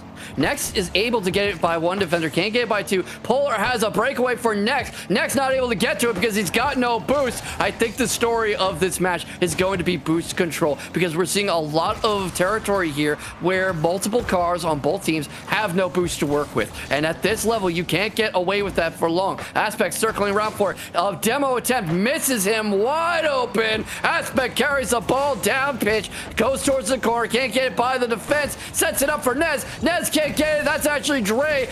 Dre can't get it either. Polar with the save. Nez is hunting for it. Og up there, sets it up for Nex. Nex is too wide, sends it off the wall, meant for Polar. Polar doesn't have an angle. Aspect looking for it. Polar with the second touch. No! Finishes it thanks to Polar. And it's just a dime from Polar. Puts it up, takes it off the wall, plays up that front right. I don't even think it hits his car again, but it doesn't matter. And Og with a top left finish. You can't stop that no matter how bad you want to stop it. And unpaid underprivileged in the fast break have been spectacular here. They know how to get downfield. It's just like you were talking about boost earlier. They've done a good job here of using that boost effectively. It doesn't matter about using all of it. You have to use it very specifically. You don't want to run out of boost in the entire attack because then you're not going to be able to get back in time. And that's why rotations are important. It's all important at this part of the game. It doesn't matter. Say anything, it's important as Polar's going to start the counterattack. Next does a great job of playing it off for that side. That's going to be missed by him on the secondary. Not quite a problem here for Tarnished. Zobas off of the ceiling. Has one in the middle. Tries to do himself. Plays it off to the side, and it doesn't get any farther than Nex. Nex on the counterattack. Mates Dre. Polar and Dre. It looks like a bit of a pinch here onto that right side. Aspect and Og. It's going to be Og who wins that one. Dre up that left side. Aspect there waiting for the ball. Takes the first touch. Brings it up off the ceiling. Doesn't quite get to the middle. Nex on the big boom here. Nex on a big boom here. Nex on a goal. And it's 3-1. Nex has a wide open shot here. Zobas comes up to challenge him, and nobody rotates back except one defender by net who has no boost. It's the boost problem again. People have good ideas for positioning and for playmaking, but they just don't have the literal juice to finish the job. Polar wins the aerial collision wrestling match, sends the ball down to Next. An attacker is demoed. It doesn't matter. Polar makes it happen, and Next finishes the job. Look how he carries this ball down for Next. And it's beautiful, and it's another great shot. The placement of these shots by Unpaid has just been unbelievable. Put that as the third word in there. And it's just a stunner again. And this is how they got past Kamikaze. This is how you can't just kind of Mickey Mouse your way through this. You got to play real ball here. As a great contest from Polar is able to get it out. Aspect, who takes it off of the wall, goes onto the ceiling, does a little bit of a bounce. They think you're going to go high, so you go low, but they go lower. And it's going to be all down the field. Zobas goes in for the contest, gets it off of the back wall. Still in position here for Unpaid, but they won't take advantage of it. It's going to be Zobas down the right wall, looking for a double touch. He gets it! Oh, what a great save by Next! Oh, and he read it beautifully! It's still here for Aspect. Can they find another effort? No, not yet. It's going to be Zobas in the air. Next there, defended again. Pitched in towards the middle. You gotta score soon. It was boom downfield. It will not roll into the goal. But you just see Unpaid just gets out so quickly. They don't mind booming the ball up the field. They can create off of it without a problem. Their positioning has been that good. And with a minute left, it's gonna be really hard for Tarnish to get back into this one. Yeah, I don't think I've ever seen 3 goals in a minute. I'm reluctant to say it's impossible because Rocket League is a crazy sport like that. Polar is trying to carry the ball long. Nez goes after it, stops the breakaway. Ball goes high and wide. It's dropped down towards net. Polar comes infield to mess with it, to interfere with it. Og was right there, almost gets a bit of a teammate bump. Less than a minute left. Polar hesitates, loses the ball, creates a shot. Zoba sends it in, and 2 goals in 45 seconds is tough, but doable. And I think a lot of this is Polar's hesitation on the wall there. He must have been looking for something he couldn't see because he stops for a moment, maybe hoping to fake out an attacker, a defender, and just loses the ball and creates the open shot. Yeah, now's the time. If you're Unpaid, you just want more and more clock to come off of the board. Of course, they're going to go for an insurance goal because why not? They might have found it. Oh, and it's saved by Aspect on the goal line. Oh, what an unbelievable save. If somehow, some way, Tarnish can find 2 goals, which is just divided to it's a Hail Mary at this point, as 25 seconds left on the clock. Zobas does not play it off the wall probably the way he wanted to. It's given over to Polar. Now we've winded down to 15 seconds, and the dream is dying. Next, up off of the ceiling, goes for a pinch off the floor, doesn't get it. Oh, goes up for the shot. Oh, Polar there trying to redirect it, but it won't quite amount to anything, and it does not need to. As we hit the final seconds, Unpaid will take game 1. Oh, come on now, make our jobs easier. Come on. There we go. We'll take game 1, 4-2, and just a cracking start against the champs. Very strong start, and we're seeing how they were able to defeat Kazekame in that unbroadcasted match because they were operating on all cylinders. 4 saves. You've got 7 shots across them, all 3 of them getting some love on goal there. 3 goals, a hat trick from Next, who is really the offensive engine here, and Polar, a great role player, a great glue guy here. He's also a good guy, which is what I wanted to say. And, you know, it is a best of 3, but I have to say, someone has to make these guys stop being unpaid. This is true. This is true. I'm their privileged pawn. How much we can help with that one? We're only Rocket League commentators. But maybe they can get themselves out of that unpaid part. Shoot, I mean, that game was blistering. I mean, they got beautiful team play.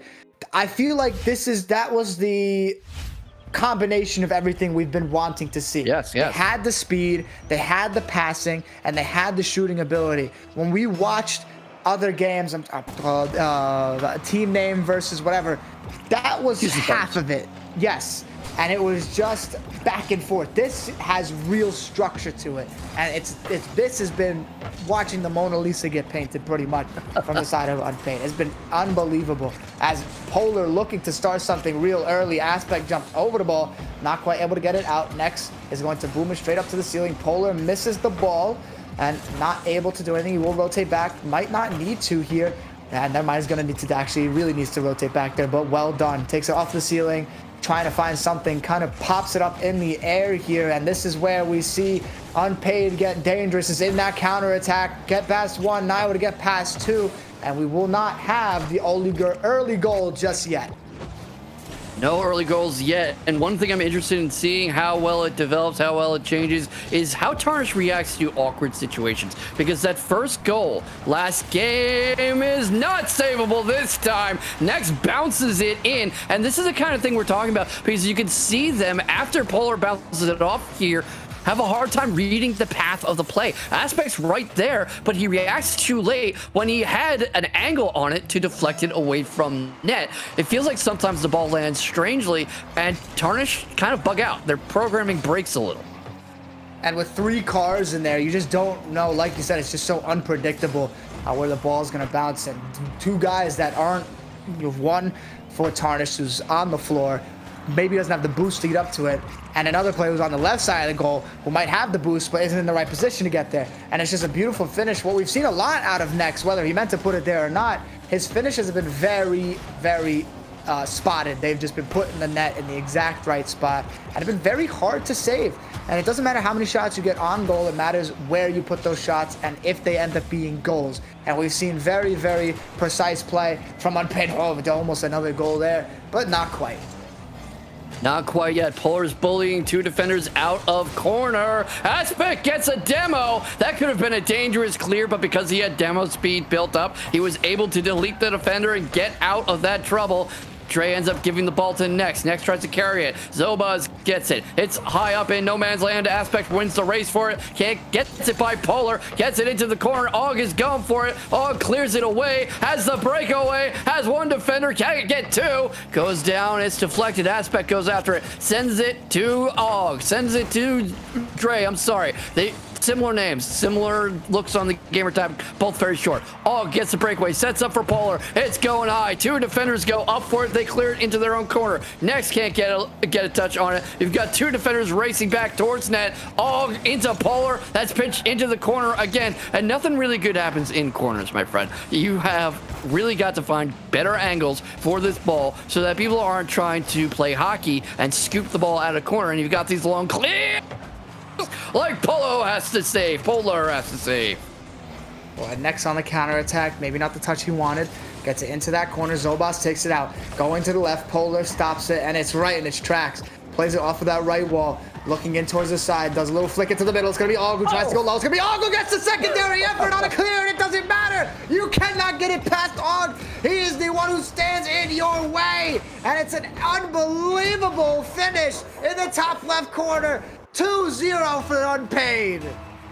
You're a basketball guy. You know, and you probably tell other players the importance of playing through contact. When the defender is there, you don't abandon the play. You try to muscle it through. You try to keep playing and create that scoring opportunity. And that is exactly what Og did and showed how good he is at it, because there is literally a physical element to this game, and these cars have physics. It's like learning how to operate an entirely new body. When you're new to Rocket League, it's like learning how to walk all over again and then learning how to slam dunk. I mean, it's almost, to put it into your wheelhouse, it's like a corner. Just because it gets saved doesn't mean it won't come right back out to you. You have to be aware 100% of the time when there's so many bodies, so many cars. Oh, what a beautiful finish from Dre. That's through contact if you want to talk about it. For the first goal for Tarnish through the demo, Dre gets him on the board. Yeah, and that's beautiful. The defender actually catches the ball, but because Dre stays in contact with it, he gets a second touch and is able to glance it off him, retain control, and hammer it straight back in. Both of them might understand this lesson very well, and this is why when I hear people say cars soccer, I say Rocket League is more like hockey, basketball, volleyball, futsal, put in a blender. It just takes so many elements because it's so unpredictable. As Dre goes into the middle, leaves it off for Zobas, gets it out, good flick to get it into the corner. Will he be able to take it up the wall? He does, but he's gonna have to get it down to Aspect. Aspect gets it off of 1 touch, but it's well played by the Unpaid. 2, that doesn't really sound great, but you have to just, it's their name. And Polar gets it up that left side, gets as far as Dre. Polar still sticks with it, goes down towards the middle. It's going to be Og down the left side. 40 seconds left to play. Zobas gets it pitched into the middle off of Og, down to Aspect, but Polar meets it, and it's going to be who wants to get it. Is it going to be the Unpaid wasting time, or is it Tarnished who is desperate for a goal and desperate to take this to 3, just desperate to take it to overtime. With 20 seconds left, Aspect down into the middle, over to Zobaz. Zobaz back to Aspect. Aspect top left. Oh, it was brewing. Oh, and it just, not quite over. Dre on that left side. Demo on to next. 9 seconds. Let's go, 8 seconds. Off the board. It's goal. Lazo.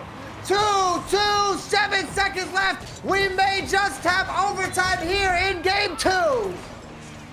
And that is exactly how it works. Zobaz finds the opportunity. He doubles back. Great comms there because the ball goes skidding out of the corner. He's able to recognize that there's 2 defenders in there and no one's going to get a good angle if he turns around and shoots. And now we have our second overtime of the night. And you know what? I'm kind of rooting for Tarnished here. I want to see some more Rocket League. We haven't had a game 3 yet in this entire stream. I want to see some more Rocket League. I want to see what these two can do. And maybe, just maybe, we'll have another epic length overtime like Houston Spartans, a team name showed us. 50 seconds in. This is a big counterattack here. Polar playing dangerously. Gets it to Og. Zobas in the midfield. Aspect to the left side. Polar on the right side. And well, it depends how you're looking at it. But still, Dre goes up that wall. Met by Og. Og off the bottom of his car. It's going to be next. Who's going to play the carom? It's going to be off of Zobas. It's going to be next. It's going to be in that bottom left corner. And we will not have a game 3. We will have unpaid moving to the next round. Only 29 seconds in. And Tarnished will hit the losers bracket. Zobaz really needed backup there. He makes a game effort at it. He almost reaches it, but it fakes him out on the bounce. He can't quite read it properly, and there's no one there to stop Next. Next has a wide open lane because the only defender anywhere near him is pointing in the complete wrong direction, having tried to go for it and whiffed. This is why you can't have just one person back there, especially in overtime. And this is what I was talking about last overtime. We saw about how mentally stressful it is because everybody is locked in their tunnel visions. They're desperate not to be the one who gives up the go-ahead goal. And something is going to slip, something is going to bend, something is going to break, something is going to put you in lower bracket. And Tarnished, the defending champions, are now in losers bracket territory on the verge of elimination as we look at the winners final coming up, which is looking to be Unpaid versus CMZ. Will the champions be able to run through the gauntlet in the lowers bracket, or will we have a new crowned champion? Only time will tell, but we're going to go to a break here. Before then, it's going to be unbelievable. We're going to have to be patient because like K-Vox said, we technically don't quite know what's going to happen next, and we sure don't know what's going on in the losers bracket. There's plenty of Rocket League to watch here during Season 2, Week 7 of Nameless Esports Rocket Rush. This is trophi.ai. Welcome back to Nameless Esports Rocket Rush Season 2, Week 7 continues here. I'm Sporty FC. Joining me here is Cherry J. The duo from last week is now the duo at the end of this week. Cherry J, you were here last week. We got to see some fun competition. We got to see Tarnished win in that week as well. But this week, Tarnished in the lower bracket. There are some new teams leading the way in the upper finals here. Unpaid and Underprivileged takes on CMZ next for that advantage of the grand final. And that is a big advantage. A game advantage, the win itself behind you here. This is a good matchup here. These are some top tier teams, some teams that have made some moves in the RLCS. So, expect a good matchup here, but it is still a best of 3. You don't get to the best of 5 until you get to that grand final. So, just like every round we've seen before, having a good start is crucial. Of course, both these two teams coming into the bracket with a pretty dominant run so far. CMZ, of course, coming in off of a bye in winners round 2, and then taking it from there on out, completely overwhelming their opponents and taking only wins from there on out with a 2-1 over Tarnished Aqua, and then a instant win over Flying Apple and BSY. On the other side of things, it was a similar turn of events where the only issues Unpaid and Underprivileged had were a loss against Kamikaze, but winning it out 2-1 in the end certainly does show the prevalence that they had against a team of that caliber, who they'll likely be facing in that lower bracket final if they do end up going down. Of course, Kamikaze taking down BSY to move it on to the losers semifinal. They'll likely be the opponent for whoever loses here. The winner getting that chance to head on to the upper bracket grand finals without any issues whatsoever. But Sporty, I want to get some thoughts on this matchup. Yeah. Oh, you want my like predictions on Give me some thoughts. I mean, right now with as you mentioned, Kazikami, by the way, is in the lower bracket. I know they went by Kamikaze before, and then they switched to Kazikami for the last couple of weeks. But they played unpaid and underprivileged earlier in this bracket. That was in the upper quarterfinals. We didn't see that on this stream. But that was a series that went the distance as well. Unpaid and underprivileged did win, but it was close. And that's the big thing. It was close. Still, unpaid and underprivileged won that matchup. I was already going to favor them against any team except for Kazikami. But the fact of the matter is, because they beat Kazikami, I think I have to favor them against CMZ as well. But the CMZ team is good. I mean, this is a team with Cat, Muff, and Solfi. Cat is a player that frequents a lot of weekly tournaments.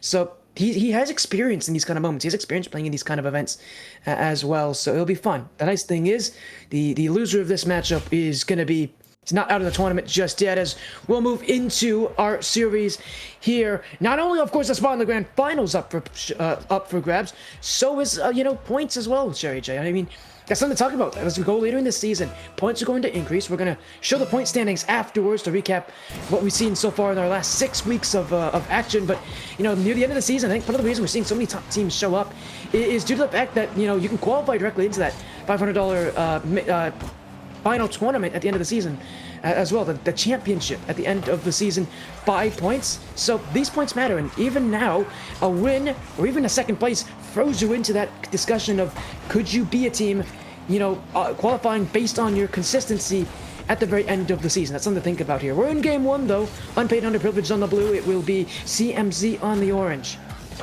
At the moment is just such a scaling to the point where, as you alluded to, points certainly going to mean a decent amount in these later stages of the tournament. And as CMZ looking to CMZ?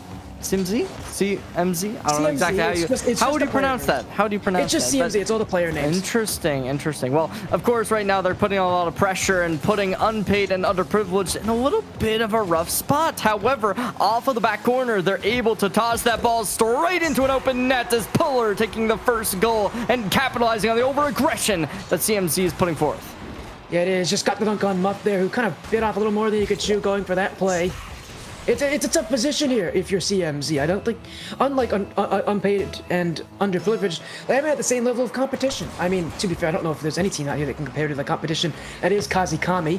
But CMZ's toughest matchup was last round against BSY, who we saw earlier, and who we just saw as well. That was a sweep. CMZ took them down. They were relatively comfortable too, all things considered. It was a relatively simple series for them. I wouldn't say it was an easy series. CMZ is a good team, but it just, in terms of level of competition here, it's something that CMZ is going to have to get kind of used to at this point right now. And with all the pressure they have had, the big problem that they're having here is that they aren't able to really mix in a ton of shots. They aren't able to mix in a ton of consistent play. They're throwing shots on net, but so far nothing's really been too threatening. This unpaid underprivileged team has got some pretty good rotations, and clearly it's going to take a lot more than what we're seeing right now to break that, as that almost goes in. Good save from Og. The first real major save for unpaid. Yeah, I mean, unpaid and underprivileged, they're allowing these balls to come in close contact. They're not trying to go for any risky plays at the moment, and CMZ won't be able to deliver that final blow to send the ball into net. Unfortunately for them, they've had some good opportunities, but the struggle on bringing quality has certainly arrived for them. CMZ definitely needing to change it up, because right now, unpaid and underprivileged, they're coming in hot. They're looking to try and sweep this away. As we look towards Muff, they make a good engagement, but instantly intercepted, and unpaid and underprivileged once more taking back possession with Og chasing for the ball. It goes over to Puller, but it'll be Og who's the first one to get to it, and CMZ once more taken down. And at halfway through the game, Sporty, it's already looking one-sided. It is looking one-sided, and the real shocker here, I would say, maybe it's not that shocking. With all the pressure that CMZ has had, they've actually had more shots this game. They've had 5 shots this game.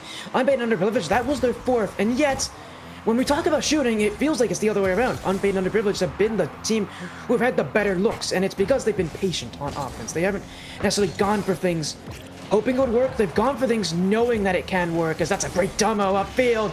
An easy one from off, and for CMC, the aggression finally pays off for them. It's a great job at recognizing just how open the backfield was for unpaid and underprivileged, getting the demo, leaving things open, and for players of this caliber, that is not a net they're missing.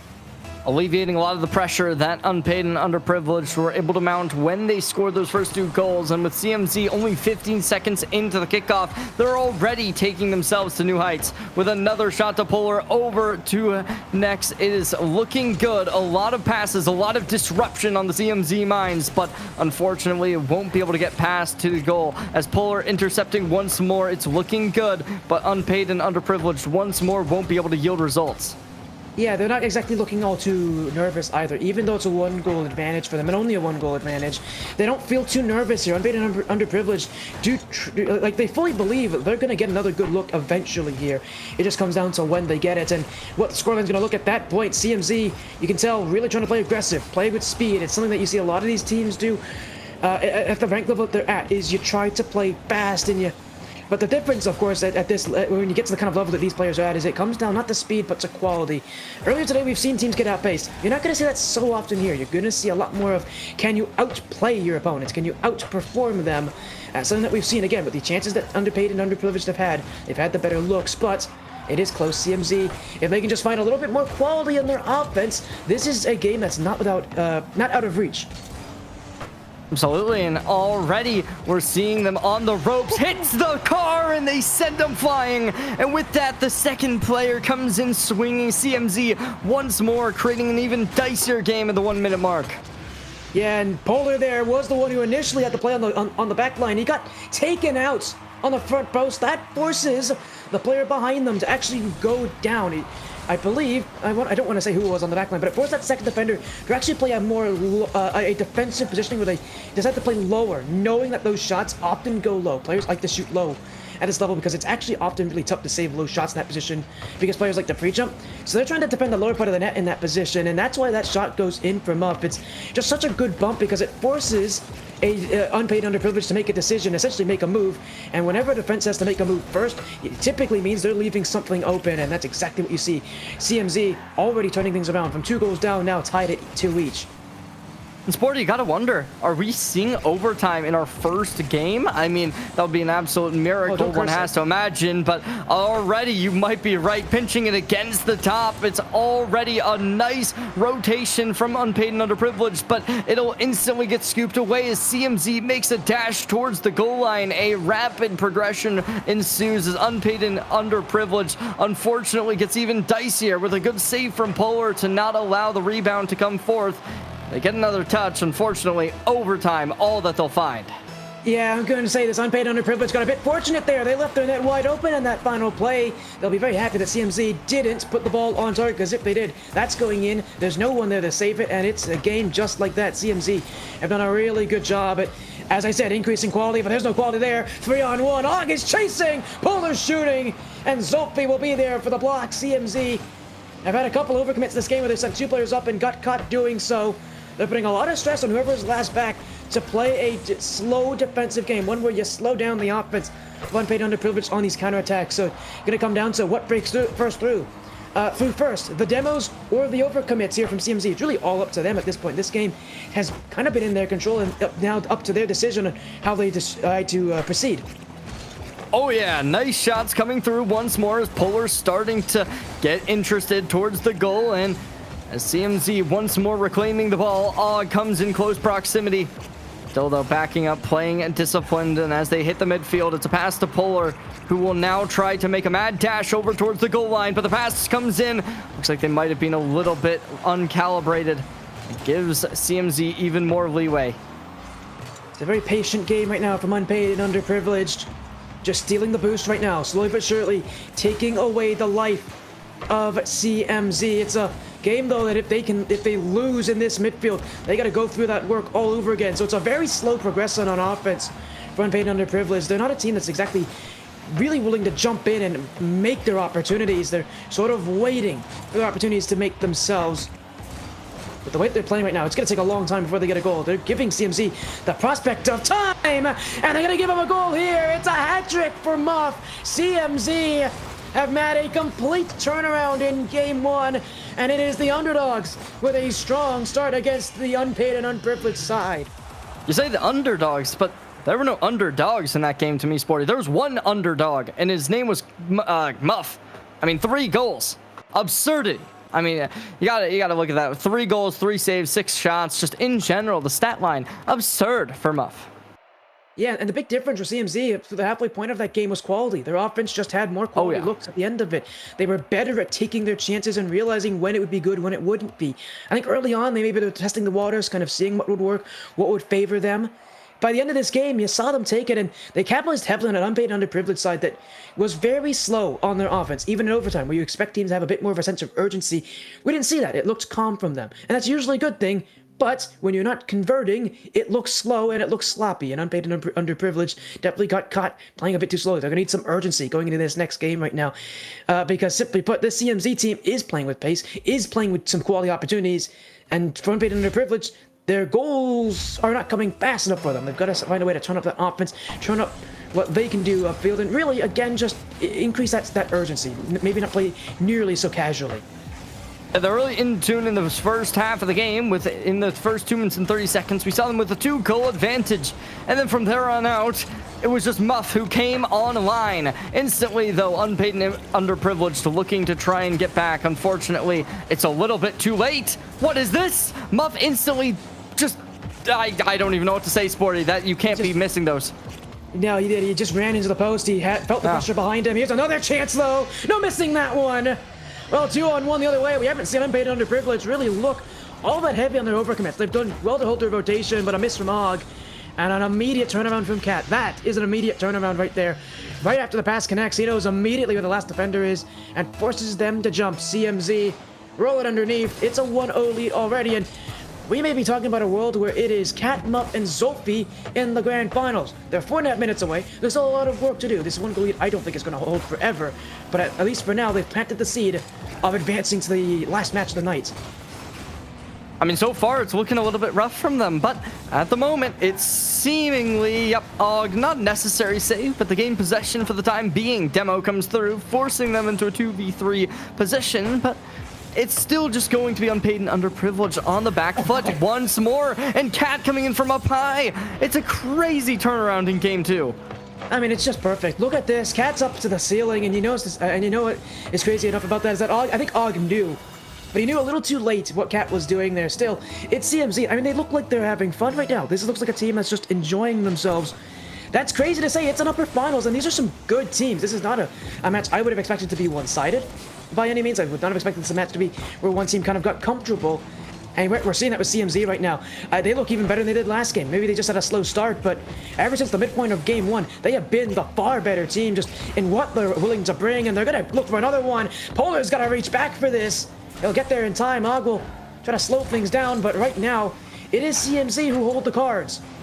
Well, Polar with a nice shot, unfortunately does miss out. Muff, good intuition, good read that it would be ensuing very swiftly, and so unpaid and underprivileged, the heroic chance that was given to them through Polar shooting the ball from that backboard. It doesn't go completely unhindered, but it's not going to work in the end. But a pass once more, double block committed, and CMZ just an iron wall.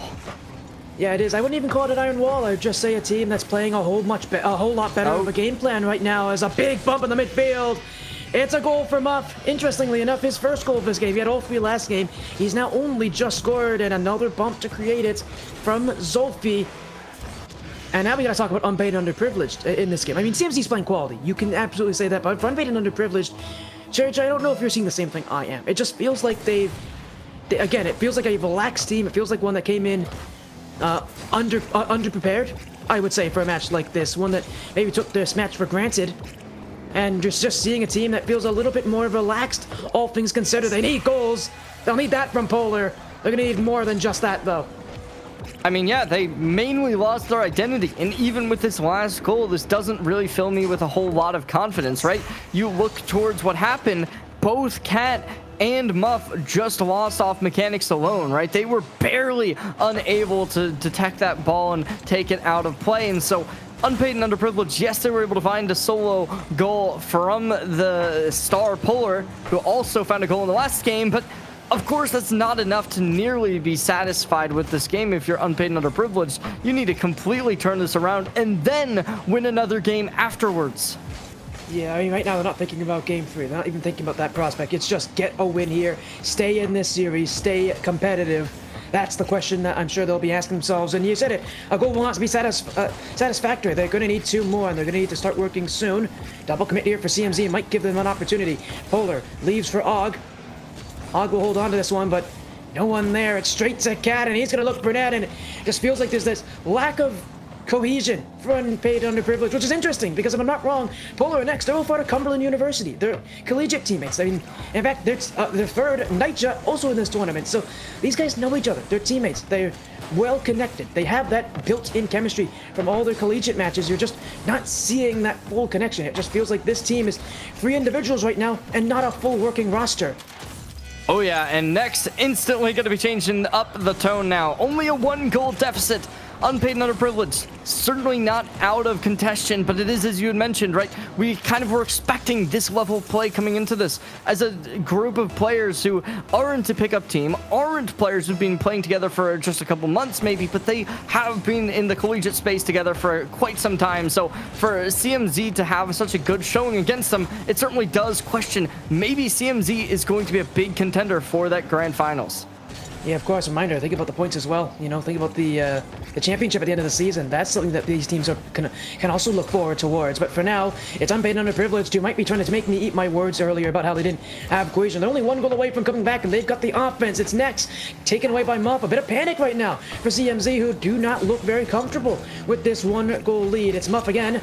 Low boost, gets it on a couple. Next to flick it up in the air. But again, just no one on the end of that one. Unpaid, underprivileged, running out of room at times. CMZ will pick up on it. It's just a big clear. The lead back to Og, though. Zolfi. Polar. Towards Next.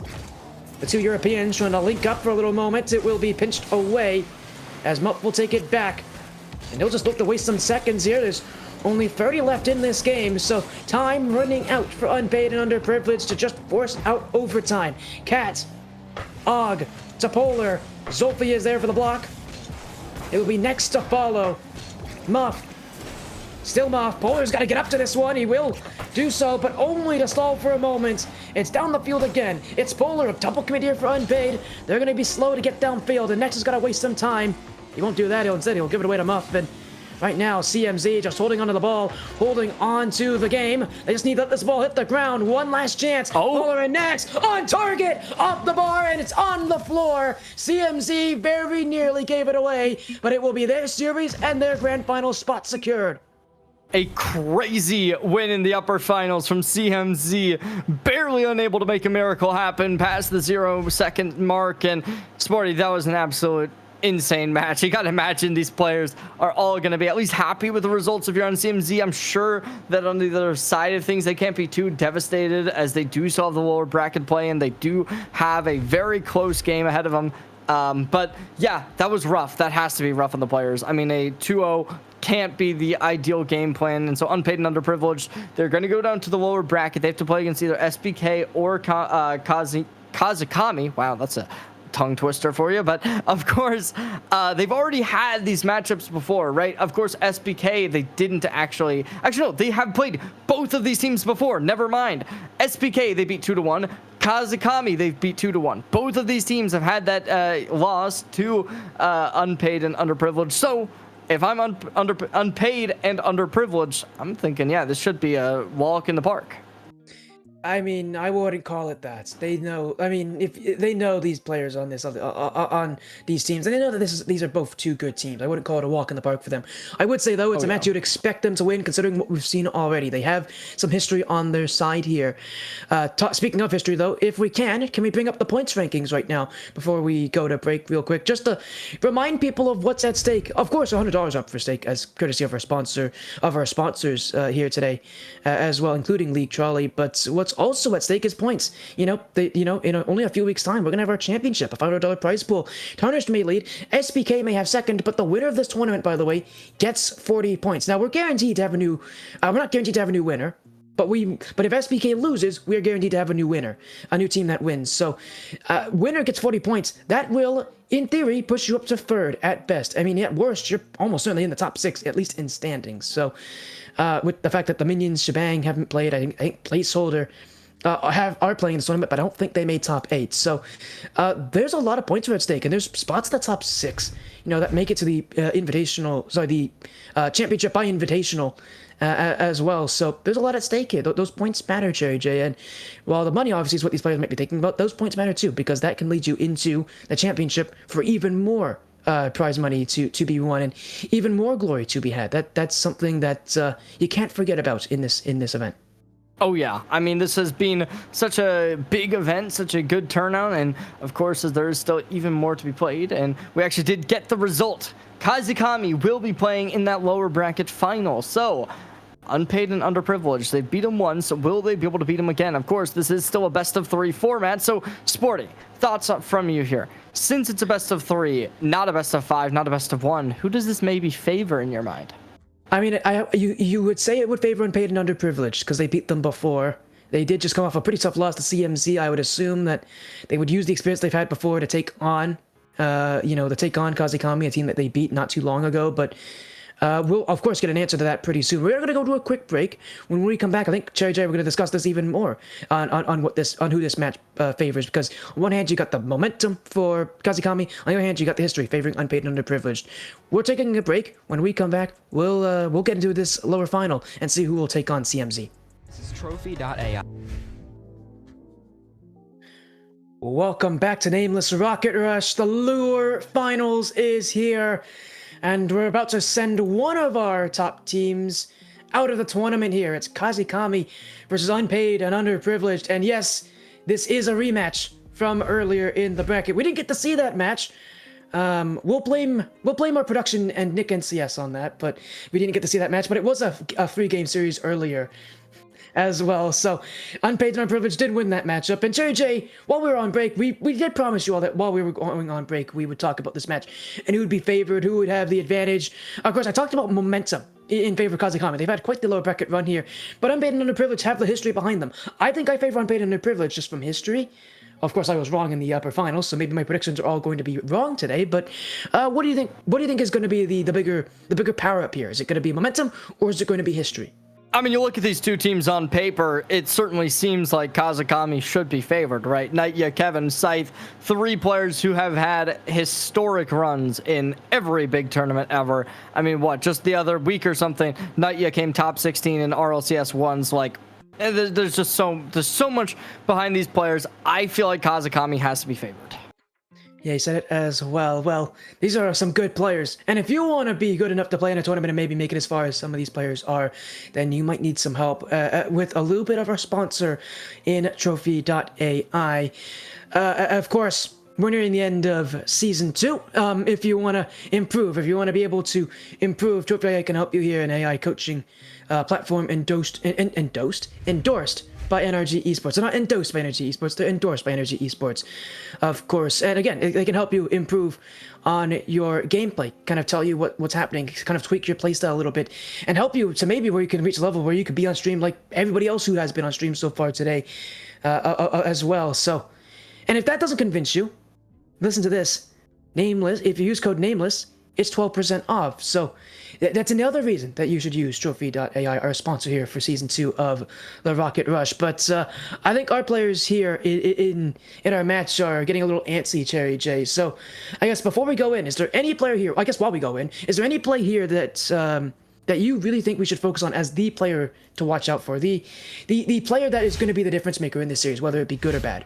I think you look at game number 1 and we got to highlight, or not game number 1, but our last game, you got to highlight unpaid and underprivileged very own Polar. They were spectacular in my mind. I feel like they just had such a good game. And so when you look at how they're going to be playing into this next one, I feel like they should be able to keep up the same level of play that they put on in that last game and start translating it into the current. So if that does become the case, Kazekami, they're going to have to match it, right? And I feel like they definitely do have the players to be able to do it. Of course, Nightya has been spectacular before. Kevin, same thing. Scythe, same thing. We've seen all of them with crazy accolades, whether it's in these tournaments and something like RLCS and even bigger ventures. But, of course, Kazekami already on the back foot with Polar coming straight in. You talk about RLCS, there's nothing bigger than Nameless Esports Rocket Rush, right? There's nothing bigger than the lower finals. Don't worry about anything previously. There's nothing bigger than this match tonight, except for the grand finals. We'll get to see that later on. But we're in here as well. Unpaid Underprivileged take back to the blue side, who will be Kazekami on the orange here. And you talk about, your player in Polar, who you think should step up. Well, unfortunately, he's just got dunked on by Kevin, who actually I was just going to lead into as the player I was going to look at into this game as being the one that would be the big step-up player for Kazekami. Kevin is an interesting player. He's super mechanical. If you've ever seen him, he's a really talented player. He's incredible at 1v1s. But what makes him such a good player, honestly, isn't even necessarily his mechanics. What makes him an elite player, a top-tier player, someone who we always talk about in these kind of tournaments, is his decision-making. I remember talking with Melikim, really well-known RLCS caster, another really good mind of the game. He's coached teams before. He's managed teams before. He knows a lot of these players like inside and out. He talked to me a lot about Kevin before, and how he's got kind of one of the more unique mindsets of the game. He's such an impressive player when it comes to making the right decision, being in the right position. I think ever since the ages of K-Dop, Turbo Pulse, Monkey Moon, we haven't really seen as many players take that mantle, but we always talk about those players as being leaders. And Kevin's kind of that kind of player here, as Polar's going to get a goal back, tie it up 1-1, and Kazekami, the early lead for Kevin, now taken back by Polar. And Jerry J, I'm just going to say it, I think we're blessings, because both the players we talked about have scored so far. I mean, you just look at that upper final. Polar was spectacular on the offense, scoring 2 goals between game 1 and game 2. And then going over to the defense, they had halted so many as well. Just in game 1 alone, they had 3 saves, a spectacular showing despite a loss. And I think Kazekami, yes, they have a lot of players who are able to match that talent, but it certainly does require a big showing. And unpaid and underprivileged, they've already shown that they can do it tonight. They've already shown that they're not maybe a little bit, cold on the day. They've been spectacular. And as Kazekami comes in straight for close contact, unfortunately for them this time, it won't work. Next, instantly brings the ball to the other side of the pitch, and it's going to be unpaid and underprivileged who are going to look to follow up. Unfortunately, it won't work too well, and they're not going to do the same over rotations that we saw pretty consistently last series. Instead, they're very disciplined this time around. They've learned from some mistakes, and they're going to look ever so much more potent. As long as they don't get desperate, I think things are going to look good for them. As long as this game stays close, I don't expect these teams to make too many rotational errors. I think once you see a team take a lead, you're going to start to see potentially more, especially if it's a 2 or 3 goal lead, you're going to start to see teams kind of over-rotate or push up a little too high. But as you said, yeah, for now, it's been a relatively calm game. I think both teams trying to build up that momentum, trying to build up some sort of a foothold. Last series was in part won by momentum. It was a reverse sweep for unpaid and underprivileged. They won the last 2 games after losing the first one. So momentum has a huge factor in a series, and especially in a best of 3, that this game 1 often is the tone setter. Often is what's going to set the series forward. So this is a huge game. It's always a huge game 1, but in a matchup like this, with how close these teams are in terms of their ranking to each other, it's huge, because this is likely going to determine who gets momentum, who sets the tone, who sets the identity of this series. Yeah, at this point, Kazekami is certainly in a good position to be able to bring this back, and they will, as it's Scythe who's going to be able to deliver the second goal and give them the lead. 2 minutes in, or 2 minutes remaining, I suppose would be the correct terminology there, Sportian. They're not looking slow whatsoever. That lower bracket delivery from the side of unpaid and underprivileged back in upper round 3, I believe, has clearly not affected their mindset coming into this. No, it definitely hasn't here. Kazekami maybe trying to ride off that lower bracket momentum.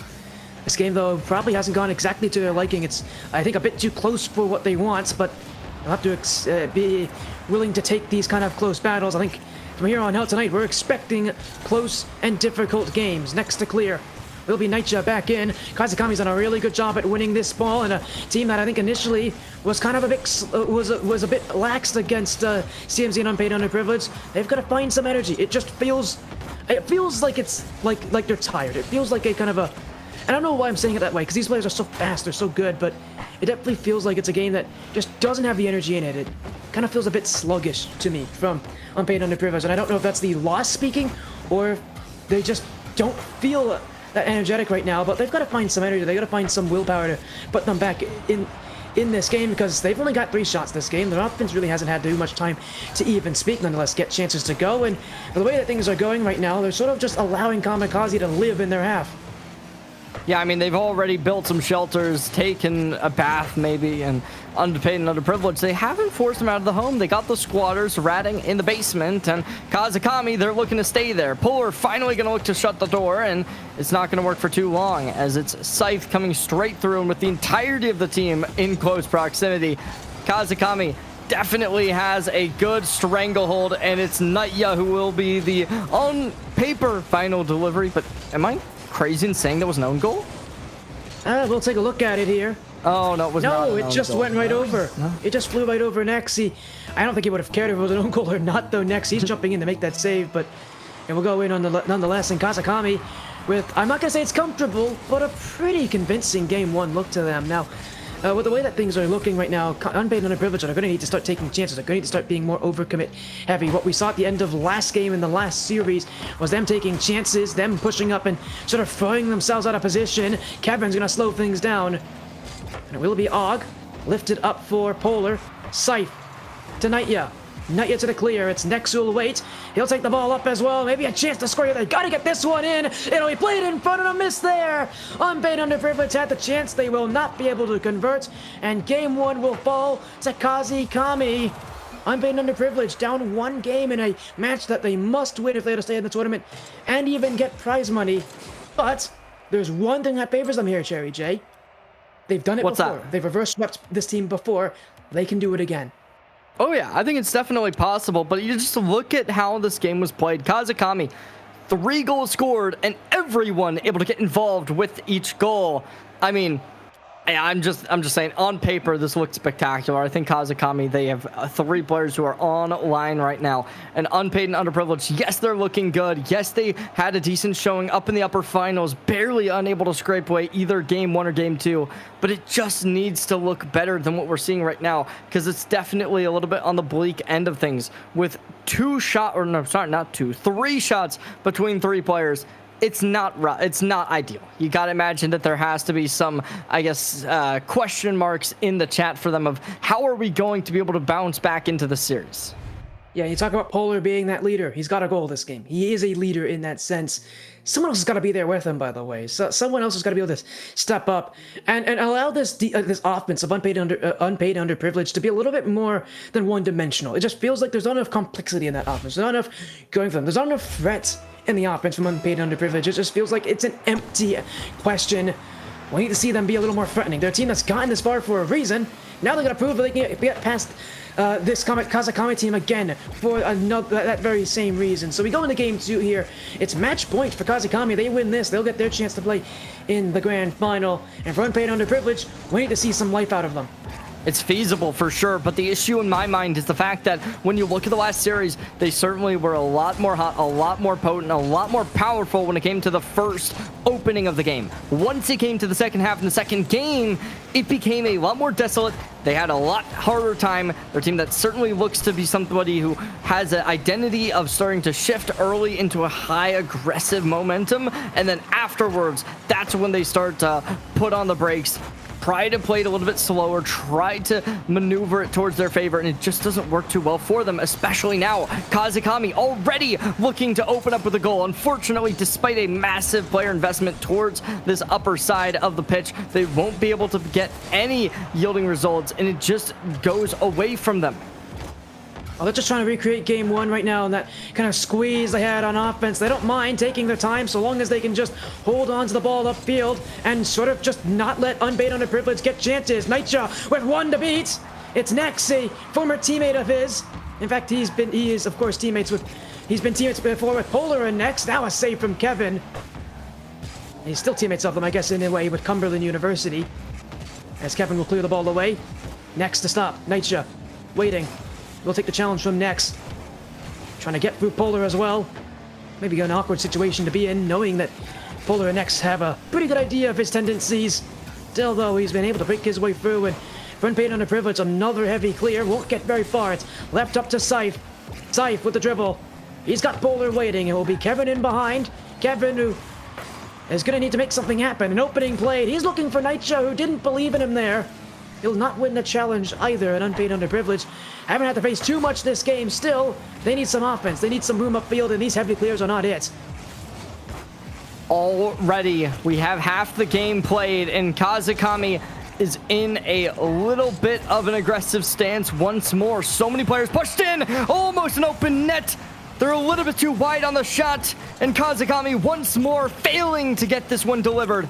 And it gives this counterattack for Polar, who needs to be able to do it, needs to be able to gain some momentum with the next one on this forward approach. It still goes down, and it's once more left awake as Polar taking a new engagement. Can they make anything out of it? Answer happens to be no. In Sport, I really thought they might have had that one. I mean, Polar has just been so strong today. To not be able to get that goal, it certainly does. It doesn't bode well for me, I can't lie. Yeah, he's been their big goal scorer. He's had some incredible accuracy on his shots. He hasn't had very many of them. That's what I think makes him so scary, is that when he does get a shot, he typically finds a way to make it into a goal. Still, though, Kazakami having a much tougher time this game and beating the net here. Shots actually favoring their opponents. Unpaid Underprivileged have 6 this game. Kazakami only with 4. Kazakami unable to really make something happen. These teams have had their chances. They have just not been able to convert on those chances. And Unpaid Underprivileged waiting. Polar flip reset away. Will be up for Og. He's got to play on this one. He actually had Nightja beat. I don't think he realized it though, and he didn't get a shot off in time. It's Scythe to the back wall. He's got Nex waiting.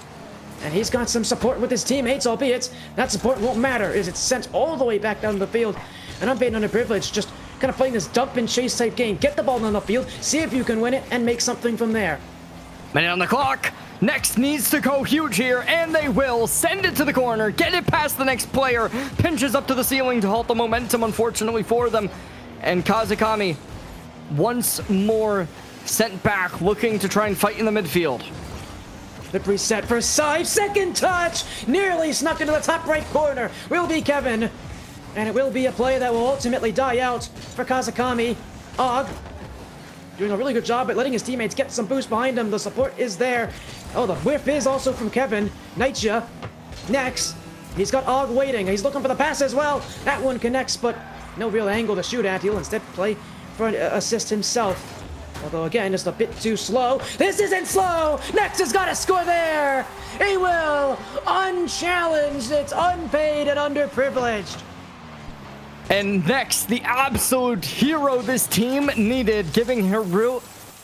I can't even speak. I can't even speak. It's that insane, but this Herculean feat, absolute absurdity. And Sporty, is there any reality in which Kazakami scores with 20 seconds on the clock? I think not, but next might with another goal, possibly on the verge. Nightja to save it. And they'll thankfully be able to stay alive. Not going to be able to concede this one just yet, but Unpaid and Underprivileged still needing to go massive if they want that rematch in the grand finals. See that the ball hit the ground first, though. They're already moments away from doing so, but they won't have possession. It's Nightja. Gets a touch, but Og will get the block. It's Kevin to keep it up. Next. Lovely play there. It's going to be one where Nightja has to go early. He cannot wait for the shot to come at him. Polar now unable to get it up the ground easily. It's going to be Og who will try to chop this one here. 50-50, not played. Nightja and Kevin desperate for something. It's Scythe to keep it alive. Nightja to follow. He gets by one. A little bit of an opening here, but Og is there a little faster. And we've got game 3 once again between these two. And Unpaid Underprivileged, while it has been a game where they didn't look... they did look better. I don't think they necessarily had the kind of drastic change that I was looking for. But with the way that things are going, they are looking for yet another reverse sweep. And you cannot doubt the opportunities that they have here. This was a game where they looked better. This was a game where they made more happen. And well, the goal didn't come until late. And I still feel like they have more that they can give us. It was better from Unpaid and Underprivileged, and a win well deserved. Can't lie, I completely disagree with you on this. I mean, compared to last game and this game, at least on paper, looks like a complete night and day difference. Unpaid and Underprivileged went from having 3 shots within a game, and of course this game a little bit longer as it did go into that final few moments, but of course 9 shots, or 10 shots, sorry, contained and I don't know. But compared to the 3 that they had in the last game, it certainly makes me think that this team has completely shifted away from their previous identity and looks spectacular now. As well as that their opponents were down to 5 total, which is almost as many goals as they had in the last game. So they're able to drench the offense away from Kazakami, as well as continue to dominate on their own offensive half, giving no chances over. Now, one of the big things that we saw from them against their previous opponents in that upper final was the fact that they were drained from boost pretty consistently. This time around, that's no longer an issue for them. They look very happy to play it, and they're once more phenomenal on the defense. I had noted Polar earlier, and they're once more that spectacular player who's able to keep this game alive for them, not concede early goals. Yeah, I mean, in a matchup where there's not that many goals, we so rarely talk about defense in the fact that defense isn't usually that notable, but that's what makes a good defense, is that not making a game very notable. As well as next, oh my! Off the post and outs! I thought that was going to be goal 1 here in game 3. Nearly snuck one through. It's Kevin to follow. It'll be Kazakami with some room upfield. A miss from Nex. Scythe. Oh my! Oh! Breaker from Scythe. Kazakami, 1 goal the better. Absolutely ridiculous, Sporty. I mean, in what reality do you get away with that? But yeah, I mean, Scythe completely disciplined, no reaction, ice cold on their approach. And yeah, they just get it past. Lovely sight there, but it's gonna come down to control in this game. The last 2 games have been won by the team that's had more offensive control, and typically it's pretty obvious which team's got more control. We haven't really seen, I would say, a fully even game. Even last game, I would say, was more even than the first one, but still controlled by Unpaid and Underprivileged in terms of how much time they had upfield. So control's really gonna matter as this game goes on. Unpaid and Underprivileged looking to find their control here. It's Polar to Nex. Nex off the back wall. Kevin will be waiting. Og the challenge. Scythe is there. Polar jumping in for a dunk. That's a very aggressive challenge, and it actually works well. Og with the bump. Next with the undershots. It's Unpaid, upfield, all in, and all in for the goal. It's tied at 1. You look at their first opportunity earlier in game 3. Next, barely going wide on the left shot, and despite that, they are unwavering in their second opportunity as the rest of the team comes involved, able to support in the play, and it gives Unpaid and Underprivileged that necessary goal to get back into the swing of things. It comes down to measured risks. So often on Champions Field, and the moment that that game 3 matters in Nameless Esports, Rocket Rush, it's so tempting to not want to take that risk, to play defensively, to not throw things away, but simply put, these players are used to that position. They're used to that kind of pressure. They're going to know when they can and cannot push up and how they're supposed to do it. So I would not be surprised if we see more of where that came from as Nightshade shoots. No doubt about it. Kazakami with an easy second goal. A spectacular pass comes through as Naya waiting for it, and they just get so much boost off of this. It was almost detected even. You look at that last player coming close, but unfortunately they just were not fast enough. And of course, that was a crazy pass coming through the midfield, but in the end, great communication. You have to imagine. I would love to get a listen in on some of these comments, because you got to imagine that it has been crazy. I can tell you a good amount of these players are live. I want to say that both Polar, I know Scythe's live, and I believe Polar is also live. So, you want to listen to them, they might have them there, but interesting. What we got here is we've got a match that is really, truly exciting here. Is next to Polar. Team pinch down the field. That's going to be a tough read for Scythe. He'll make it happen, though, but not very well. Polar on target. Polar on through. The clutch factor is back again. That one wasn't even anything crazy mechanical. It was just dominance from the Unpaid and Underprivileged. Wait, no, it was? Oh my gosh, look at that. Og able to go for the knockup, and oh my gosh, they just completely annihilated the defense as Kazakami now goes down back once more, but Naya from the kickoff, absolute absurdity. This game has been crazy full of these direct shots straight onto net. It will be an interesting statistic to say almost 3 minutes into this game. We've had 7 shots and 5 goals. For this series, as slow moving and defensive as it has been, this game 3 has been anything but, and there's still more to come. Nightshade to Kevin. Kevin looking for the midfield. It will be Polar. He's looking maybe for an option. It's going to be Scythe will hold.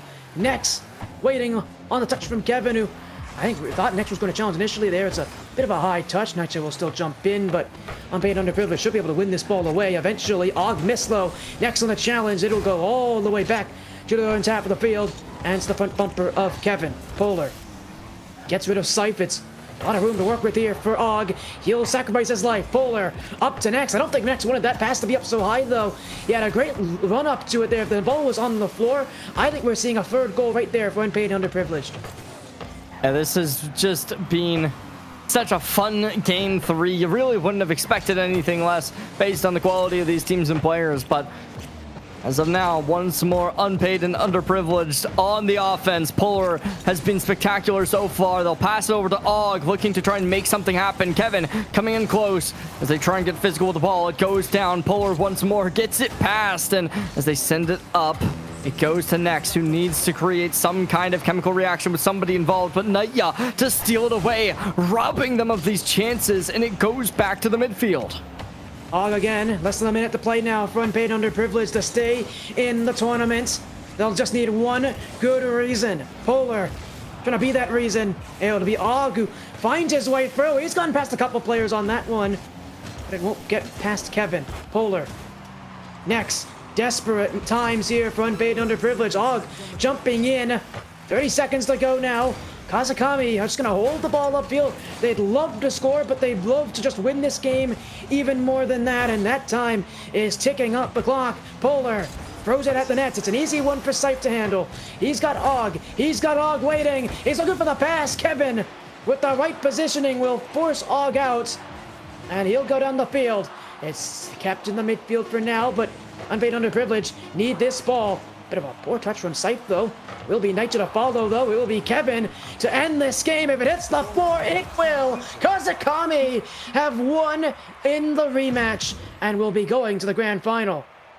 A spectacular showing from both teams. Unfortunately, despite game 2 looking good for Unpaid and Underprivileged, they will go down. Kazakami able to make that comeback off of a rematch. I mean, that was absurd. I mean, the storylines that have been developing this week have been crazy. Kazakami losing in the upper bracket to this team and now coming back in lowers through, what, 4 games in a row of lower bracket domination to make it here to the lower bracket finals and face off against their, I guess, defeaters. And now they get the chance to play up against CMZ up in the grand finals. Yeah, CMZ have been a tough team to attach, that's for certain. A team that's earned their spot in the grand final. Kazakami will be their next challenge. That match is going to be a best of 5 with a game advantage, but for now, we're going to take a quick break. When we come back, CMZ will have the game advantage in the best of 5. We'll see if they take down Kamikaze to take a huge victory in week 7, or if Kazakami can make the lower bracket run complete. We'll be back very soon with your grand final. This is true. Welcome back to the Nameless Esports Rocket Rush. Week 7 has 1 match left to play, and we're guaranteed some new champions here. Spotty FC, JJ, Nick NCS on production. Grand finals are just about to begin here. CMZ does hold a 1-game advantage against Kazakami here, but for the rest of this best of 5, it's all to be decided from these teams.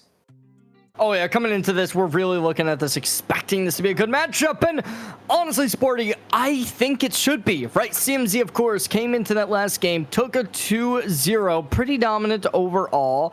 That first game, really dicey. They were down 2-0, then came back to win 3-2. That second game, they were just kind of on top of things.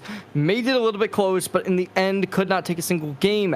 This time around, it's Kazakami, a team that looked spectacular. Unfortunately, they had a very dicey, very close lower bracket final. Barely did not make it up to grands. Barely did not hit that second place for the points, making it to that championship. And whether or not that's going to impact, maybe how they play here, because of the fact that they lost a map, or I guess a game, could maybe determine something. Personally, I don't think it should matter too much. I think both these two teams have very similar levels. Maybe even I'd say Kazakami on paper should be a little bit better. Of course, tonight hasn't necessarily looked that way. CMZ's been really good. Yeah, it has. They have been a good team here. And the other thing is, as well as I've mentioned, how we're going to have new champions. That's not necessarily true for all these players. one of these players has actually won before. On CMZ, Cat has won before. He was on Shebang back when they won back in week 4. So he's trying to get some points on a new team for this event. So that'll be huge. But he's got that experience as well coming into these events. So he knows what he's doing here. But we're already moments away from getting things started. We're moments away from this match beginning here as well. CMZ does hold the game advantage. Cat has some experience. He's won before. But for everybody else, this would be new territory for them this season. Of course, we look at seasons past. Kevin and I believe Nightshade, I know for a fact, has won in seasons past. So these teams have experience. They've got players who know what they're doing in this kind of position. And of course, we've got a series to decide. CMZ may hold the game advantage, but that can be very easily taken away here in game 2. Oh yeah, we'll see whether or not they're going to inevitably be able to win this. And already Kevin, good on the block, understanding the fact that they do need to be close to the net at all times when they're playing against a team of this caliber. So far, CMZ dictating the pace of the matchup. Whether or not that has anything to do with the fact that they came in through upper bracket. Oh man, Zulfi almost can scored on, but the reapproach from Kazakami already looking spectacular as everyone getting involved deep into these plays. They don't go for the touch immediately, allow it to get to the other side of the goalpost. A risky maneuver, but it pays out in the end as they're able to conceal the ball within their own team play. And now, new shot, but it's already going to be Scythe to be able to deliver that out of harm's way. Oh, tough read for Cat. Kevin's going to beat him on that one. Well, it was one that Kevin knew. As soon as Cat didn't turn on it, he was going to have the shot first. Well, he didn't have any boost. No wonder Cat couldn't turn. Well, it's an easy play for Kevin, though. And Kazakami looking to very quickly take away that game advantage. And every time we come into a grand finals like this, I always say the same thing about the teams from lowers. The way to win is you gotta not lose this game. You need to win this game. You need to make this series close. You need to put into the minds of CMZ. First of all, they could lose this series. They've only dropped a single game before coming into this grand finals. On the other side as well, you also need to, make this series close. You need to make it even. You need to allow your momentum to take the lead. So winning this game, crucial for Kazakami. And so far, they're now 2 goals ahead and 3.5 minutes essentially away from doing just that. Yeah, best of 5 game advantage can be really punishing if you're the team in lower bracket. However, Kazakami flipping the script and making it a 2-0 lead. So if they win this, they just turn it into a best of 3 practically. Say, okay, shrug it off their shoulders. They're already coming into this next one with momentum, and there's a sole defender. They'll get rid of the ball and do a little bit of a fake. Good team play for sure, and unfortunately won't be able to create the divide for a 3rd goal. And instead, CMZ staying composed, keeping their eyes focused on the ball. And when it's peeled in that capacity, unfortunately, it's just not enough. An overwhelming force approaches as Kazakami finds their 3rd goal. Scythe has been absurd this game. Yeah, it has been. Scythe's got a couple goals here as well. Everybody in Kazakami's got at least a goal this game. So. And we're just seeing them overwhelm CMZ. We haven't really seen an overwhelming game like this in a while. I mean, we've seen teams look better. We've seen teams win out games. We haven't really seen true domination until now, and it definitely feels like it's a dominant position for Kazakami. And coming into this grand finals, it definitely, flips the script here of what CMZ have done so far, what they've proven so far today, being that team that's been able to beat everyone before them. Kazakami is really giving them quite the challenge here, and is running with that momentum. And this is not a very long series. It's only a best of 5. So it's a series that you can absolutely flip around and turn around with just like a little push as well, a little bit of momentum. It's a series that can get out of hand quickly. Maybe not as quickly as the best of 3, but it's not going to feel too different in the grand scheme of things. Already it feels different, though, from the rest of the series as we've had today. I mean, a 3-0 start from Kazakami, and it feels like they've suffered nothing, and another goal practically on the verge. Naya, unfortunately, unable to slide it in as the positioning on the ball just so close, they couldn't get the angle precise.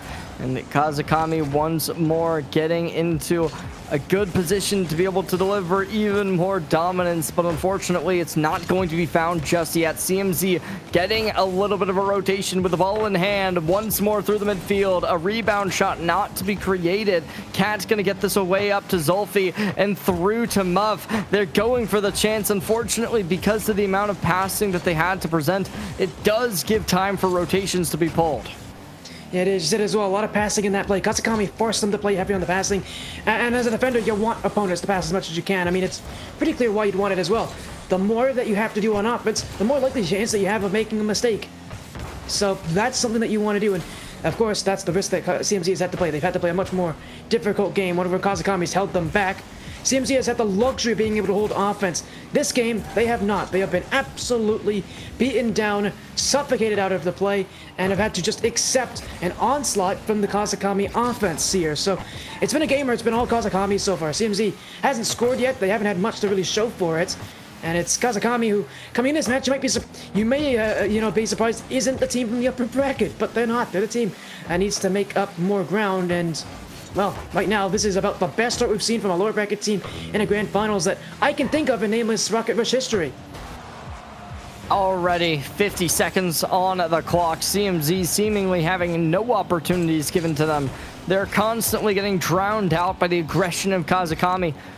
As we do look towards these last few moments, they're going to try and give themselves any type of leeway. Unfortunately, this just instantly goes back to being the ball on their side of the pitch as Scythe comes in close, gets it above. Unfortunately, it's not in a great position. Nobody's able to bounce it in, and because of just that defense still straining, it keeps them alive. CMZ once more giving themselves an opportunity, unfortunately, won't be yielding any fruits of their labor, and it's going back into the midfield. Cat with the ball, and they're gonna try and get something done. Unfortunately, it's still just impossible. Yeah, it is. I would love this. I like what you said. It feels impossible for CMZ this game. I mean, just all that they've had to face so far, it just feels like Kazakami has just made this match feel impossible for them. It's been, I would say, an absolute dread for CMZ mentally, being a team that again has done so well. This is only their second game loss of the tournament, and their first since I believe upper round 2 or upper round 3. So they haven't lost a lot of games, and they haven't lost games in big moments. They haven't played Kazakami either, obviously, but this is going to feel like an absolute dread for them because the shots, they don't lie, 15 shots to 3. It felt like 15 shots to 3 in favor of Kazakami. They were so in control. CMZ essentially never found a way out. So this is going to be a big break in between games. CMZ are going to need to take this time to try to reset and do something to make it where they're known in this series, because if not, Kazakami right now are going to be the complete dictators of this match. Well, of course, we do definitely think back towards their lower bracket final game 1. It was a very similar game, right? Only 3 shots given to their opponents, and when it did come down to it, all things said and done, after that, we saw a great turnaround, right? Where I think it was Nex who was the sole player able to score a goal for them in that game 2, and then game 3, they looked good. And so I would like to say that Kazakami has this game all figured out. I feel like this team on paper should. However, of course, we've seen this play out before. They looked good in that first game. After that, who knows? It's a very, very impossible to predict game. We'll have to wait and see. CMZ already though on the back foot, so you definitely could be right. As you look towards Kevin, already puts on the angle. Unfortunately for them though, Muff comes in close, and they're able to strike this one away.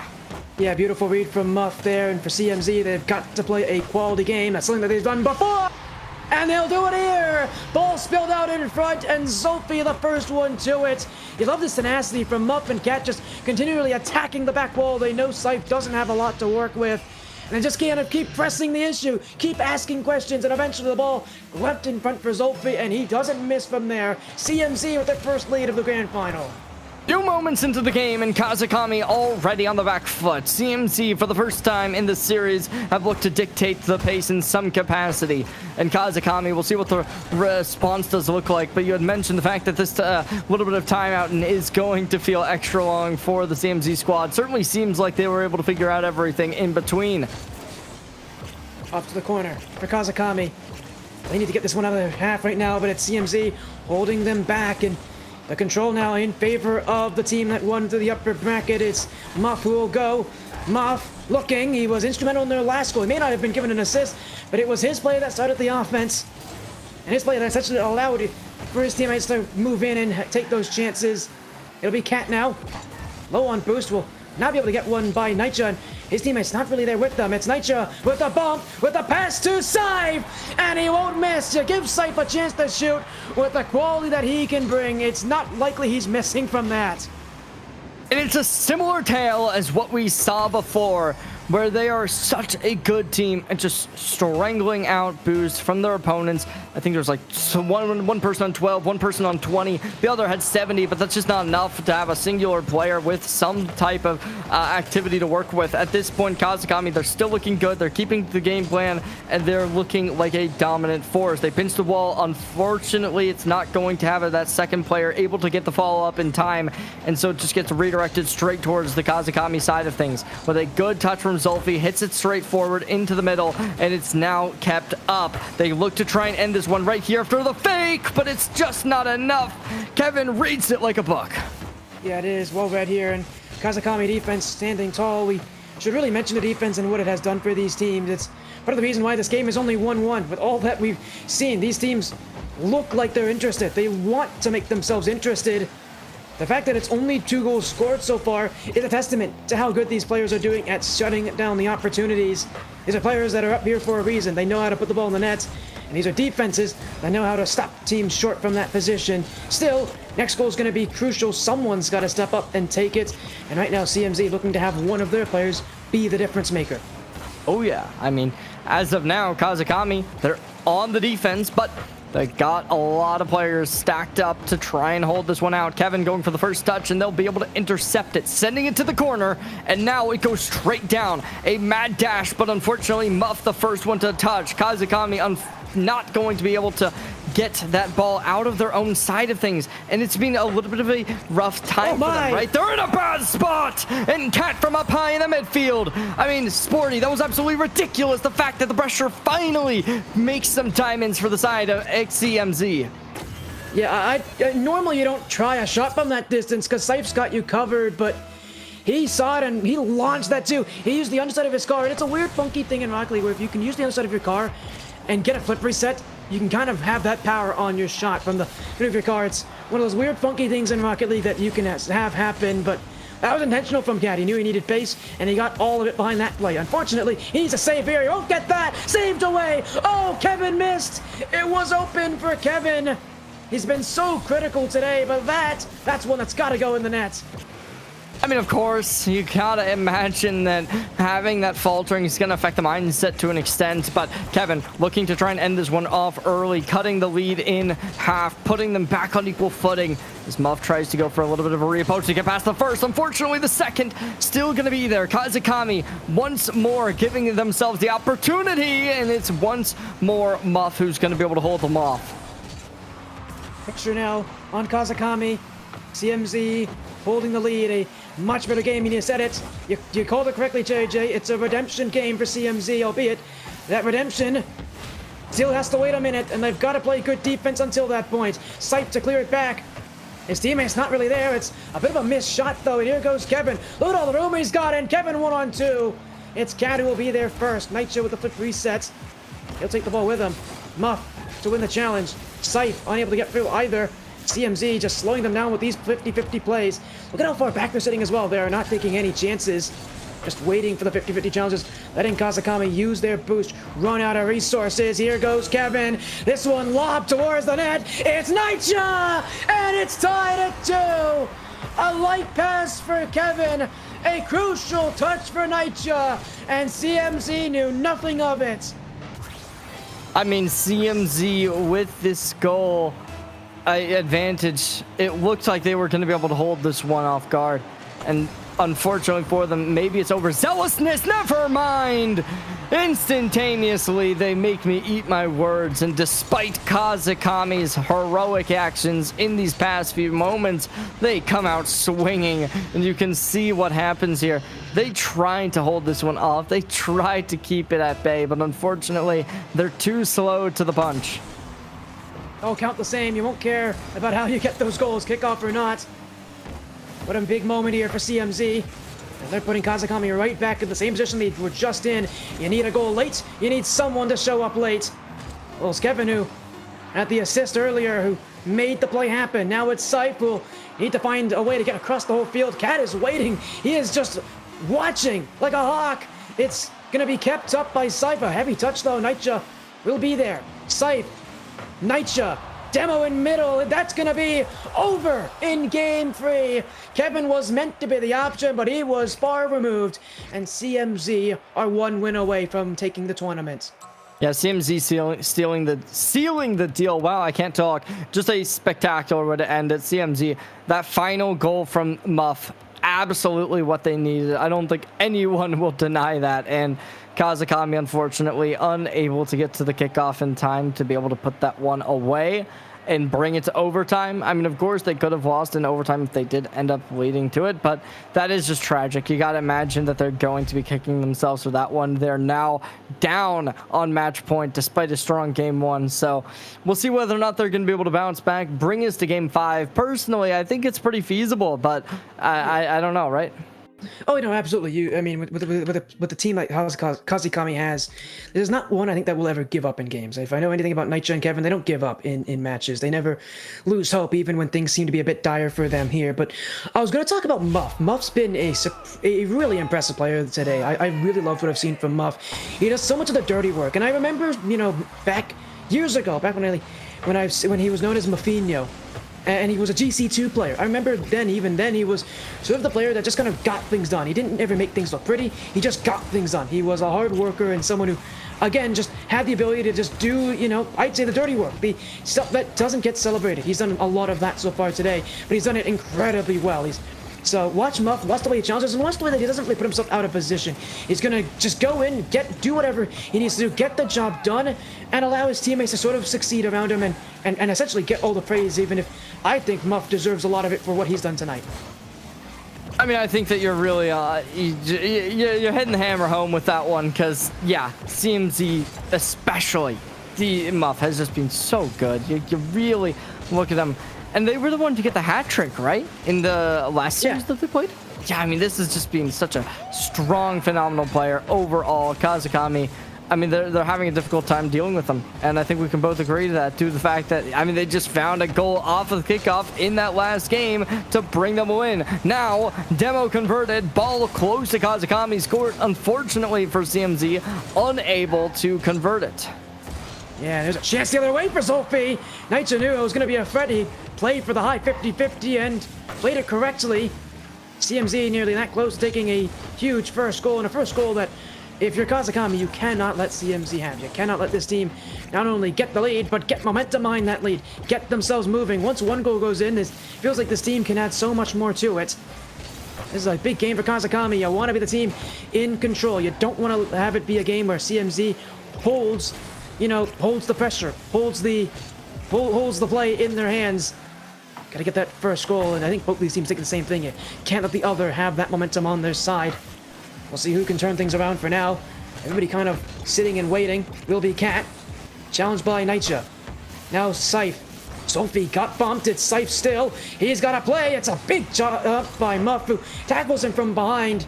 And CMZ still not really giving Kazakami much to look at. Both these teams really waiting. Just feels like somebody has got to be the individual difference. And still, we're waiting for that individual difference. If there were to be an MVP this game, I think we have time to wait to see who that will be decided for.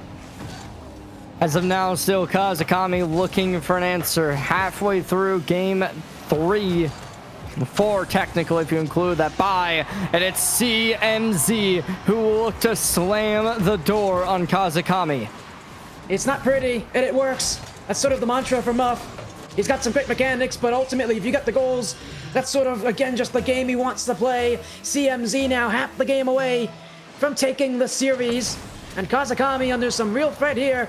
As I said before, this first goal would be crucial. Now they look for another. It's Cat, top left, up made by Zolfi, and it's CMZ to double the lead.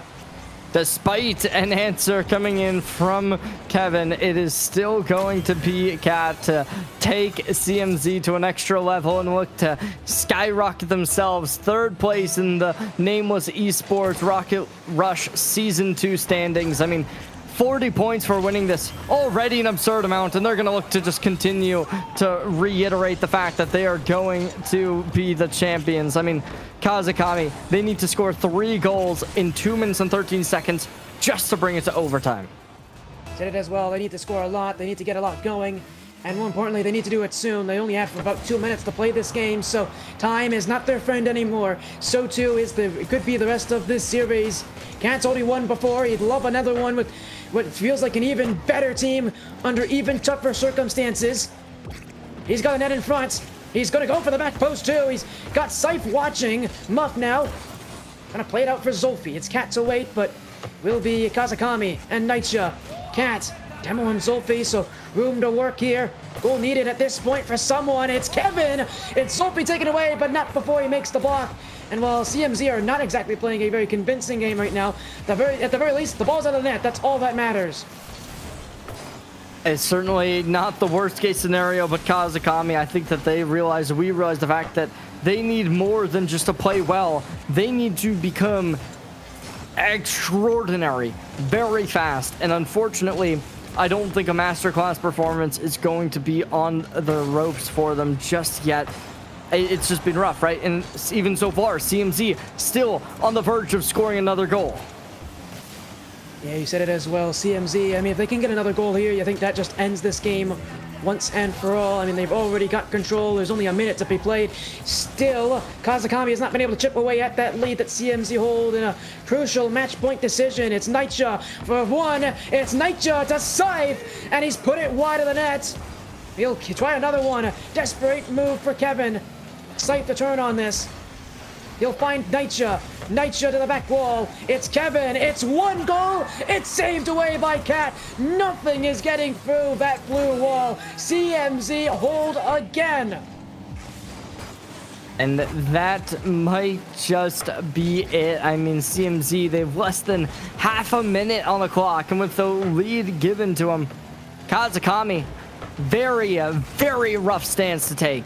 So we'll see whether or not they're going to be able to change anything in the current moments. But with the ball on the left wing, it goes back over towards midfield. They keep on sending it around, looking to create a fourth, just to continue to bury the hatchet. Unfortunately for them, they won't even get that consolation goal. Wouldn't have mattered either way. But in the end, CMZ, your Week 7 Rocket Rush Season 2 trophy winners, presented to you by trophi.ai. I mean, Sporty FC, this was absolutely insane how they came alive in Game 4. Cat is such a versatile player. This is his second championship on a completely different team. He's won now 2 events this season on different rosters, so that's huge. And you said it as well.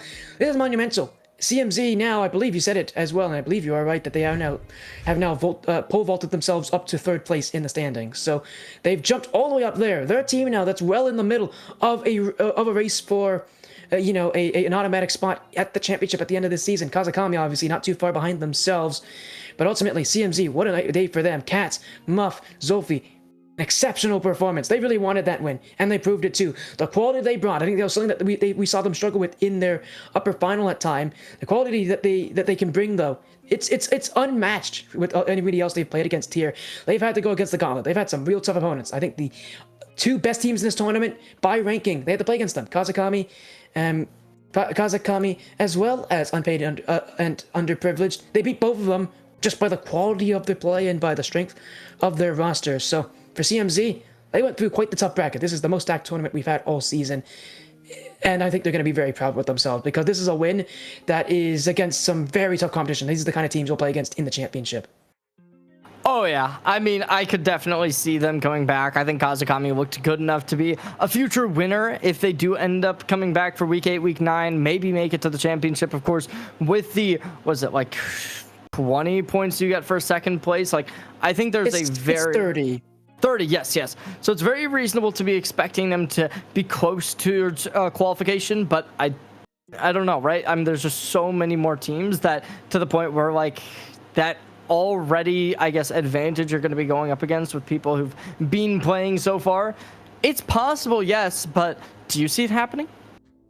I think Kazakami, if they just keep showing up, they're gonna find their way into that position. Okay. They're just a team that's they're good. They're so good as a team. If they keep showing up, they'll find their way into that championship. They're good enough to do it. And the nice thing is, as the weeks go on, you get more points here. We'll show you guys the standings now.